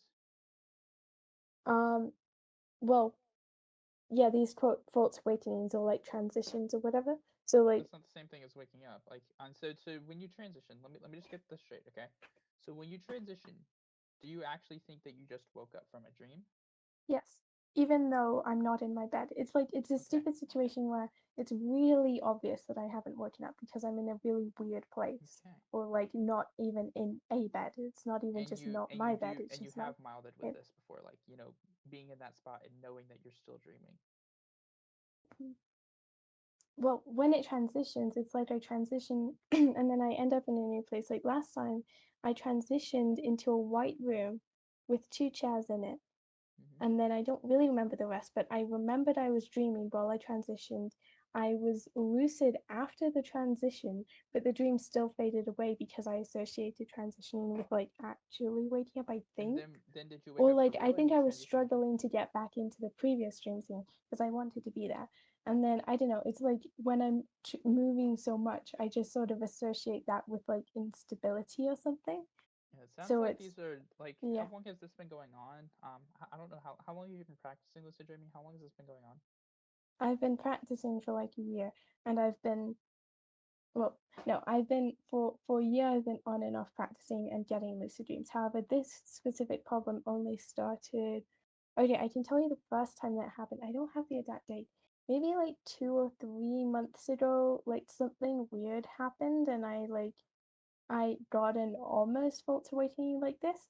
And before that, I've never gotten a realistic false awakening before. I don't think. And so you Um, started associating that with but waking up, sort of, or yeah, I think like maybe 3 months ago or something. And since then, not all of my dreams, not all of my lucid dreams have always been like that since then. okay, full Only, stop. Not all of your lucid dreams have been like that since then, which is a clear indicator that they yeah, don't have to be like that in the future. it's true. I don't know. It's just like, it's strange because I see everything very clearly because, I guide other people, I understand how things work. However, so often in the actual dreams, like, for some reason, even when I'm not worrying about it, I'm not thinking about it, whenever I have a moment of hesitation of any sort, it sort of like defaults back to this false awakening, which sort of like to this transition or I am false awakening curious almost. about something. See, this I because I'm very detail oriented, so I like to get into the weeds. When you've done mild practices with these dreams, do you include the hesitation when you're doing mild? In what way? Like, Do in you do I imagine imagine myself yourself not hesitating, and hesitating? like, do you imagine that at all? Or do you just skip over that part and do something completely different?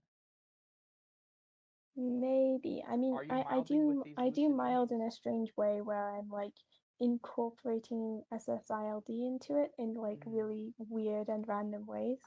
I would probably mild with these lucid dreams, honestly. Have you milded with any of these lucid dreams? Sorry, what was that? Have you milded with any of these lucid dreams?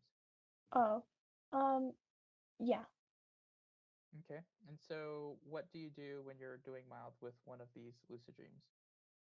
I will go through the dream from start to finish, but I will say everything almost out loud to myself but in my head. and then I will reach the point where I get lucid and I'll think to myself, I should have done this, I should have done that. Here are all of the things that I could have done. There's no reason as to why this should have happened. This won't happen next time. Well, actually, no, don't do that. Don't do that. I don't know. No, I don't think don't do don't do I like a don't remember negative. too much. No. Remember something about the brain and negative intention. Oh yeah, It's maybe that where you're supposed to don't only set be a positive. negative intention. That's not a good idea. And so you don't want to actively try to deny that certain thing isn't going to happen because all you're doing is associating that thing with happening just in a roundabout way. That's all you're actually doing. And so you don't want to do a negative intention. You want to associate it with something completely different instead. So you don't even want to have that thought process even come up. You don't even want to address the side of it because you're it sounded like you're trying to set a negative intention there, which is not a really good approach. One thing here's what I would do in your situation. Imagine yourself getting lucid and like whatever you did in the beginning. And then imagine yourself hesitating and then just nothing changing and then going about your business. I Because suppose that you said specifically it's like that moment of hesitation that you then associate with the thing transitioning. So try to create a new association around that moment of hesitation that you have. Yeah, I think that might work. It's a bit funny too because I tend to get lucid from SSILD because and it's like I always have a steady level of awareness in my dream and then it sort of like it peaks at a certain point and then I'm like I've known I like I literally did this in my last dream. I knew that I was dreaming for so long in this dream. Why don't I do something about it? I So always you've end been up lucid doing for a that. It's so while. strange. It's I don't even know if I was, but it's like I have a high level of awareness that I never really reach this almost, it's like a line where it's like I Interesting. suddenly think I should probably do something. Sometimes I'm like, because in my last dream, I was like, I've been following along with the plot for ages, and I don't even know if that's true or not. But like, it happened, and it was really strange. But anyway, I find that happening too. But I think you're right because when I do reach that line, that's when I do count it as like lucidity rather than high awareness, I suppose. Because it's like always it's awareness for me. I never do a state test or a specific dream sign. It just sort of all becomes You just it's notice, always which obvious or something. I don't I know. don't always notice consciously notice a specific dream sign, but I'm usually noticing something subconsciously, and I just know that I'm dreaming. And wait, it's Yeah. awesome. But yeah, so again, mild isn't just about lucid dreaming. It can also be used for dream control. It can be used for setting those kinds of intentions as well and Yeah, working yeah. with these associations. And so remember, you do not use negative intentions, and don't even think about like the thing that happened. And so instead of saying I won't do this, instead of doing that because that's a negative intention and would generally would actually cause you to make that association, instead imagine that hesitation that you do and just going about your business normally as if nothing had happened without even thinking about it. Just imagine yourself like that little bit of hesitation you do and then just doing whatever form of dream control. and Yeah, and I suppose. it's not even about getting lucid at this point. It's about that association and about creating new associations around what you're experiencing. Yeah, that should probably work. Thank you. Right, no problem. Okay, Happy to well, break we're things over down in the time. weeds with you. Computer time. It's 4:11 p.m. 4:11. Yeah, we spent like 10 minutes or something. Yes, we did. 15. Do we take these last two, or actually, they're the same two people from earlier, but I don't know. We usually just sort of cut it off, but I don't know. okay. Do you want to? I don't know. As long as it's not a bathroom question, I'll take these last two, and that'll be it. Yeah. Unless there's anyone new who hasn't spoken. Okay. All right. Hello. What questions do you have for us? I just have one. So, All right. how can I prevent false awakenings? Honestly, they just come with the territory. To be honest with you, you get them or you don't. I've had like there's sometimes where I have more than I had others, and sometimes I have less. This last month, I haven't had too many false awakenings. Honestly, they're part of the territory. For me, they're annoying in excess, but they can be fun in moderation. False awakenings, I think it's a good way to reframe them as an opportunity for lucidity. Anytime you wake up, consider that you might be dreaming, that you haven't woken up yet, and actually think about that, and kind of reframe false awakenings as instead of something annoying as opportunity for lucidity. False awakening loops to me, from my personal experience, being anxious is what caused false awakening loops. And as I'm not being as anxious in false awakenings typically anymore, I get less and less false awakening loops.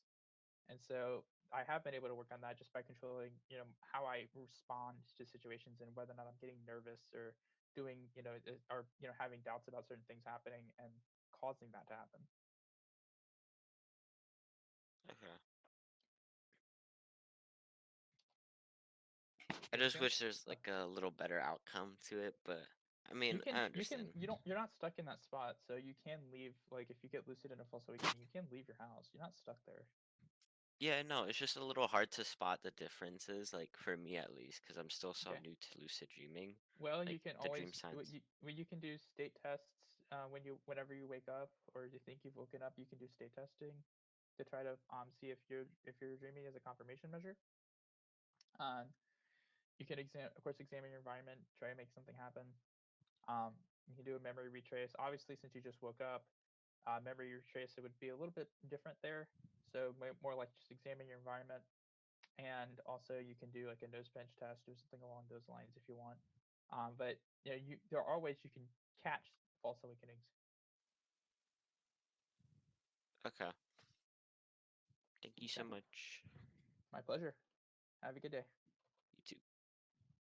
Mr. Bad Internet, you'll be the last one of the day. Hello?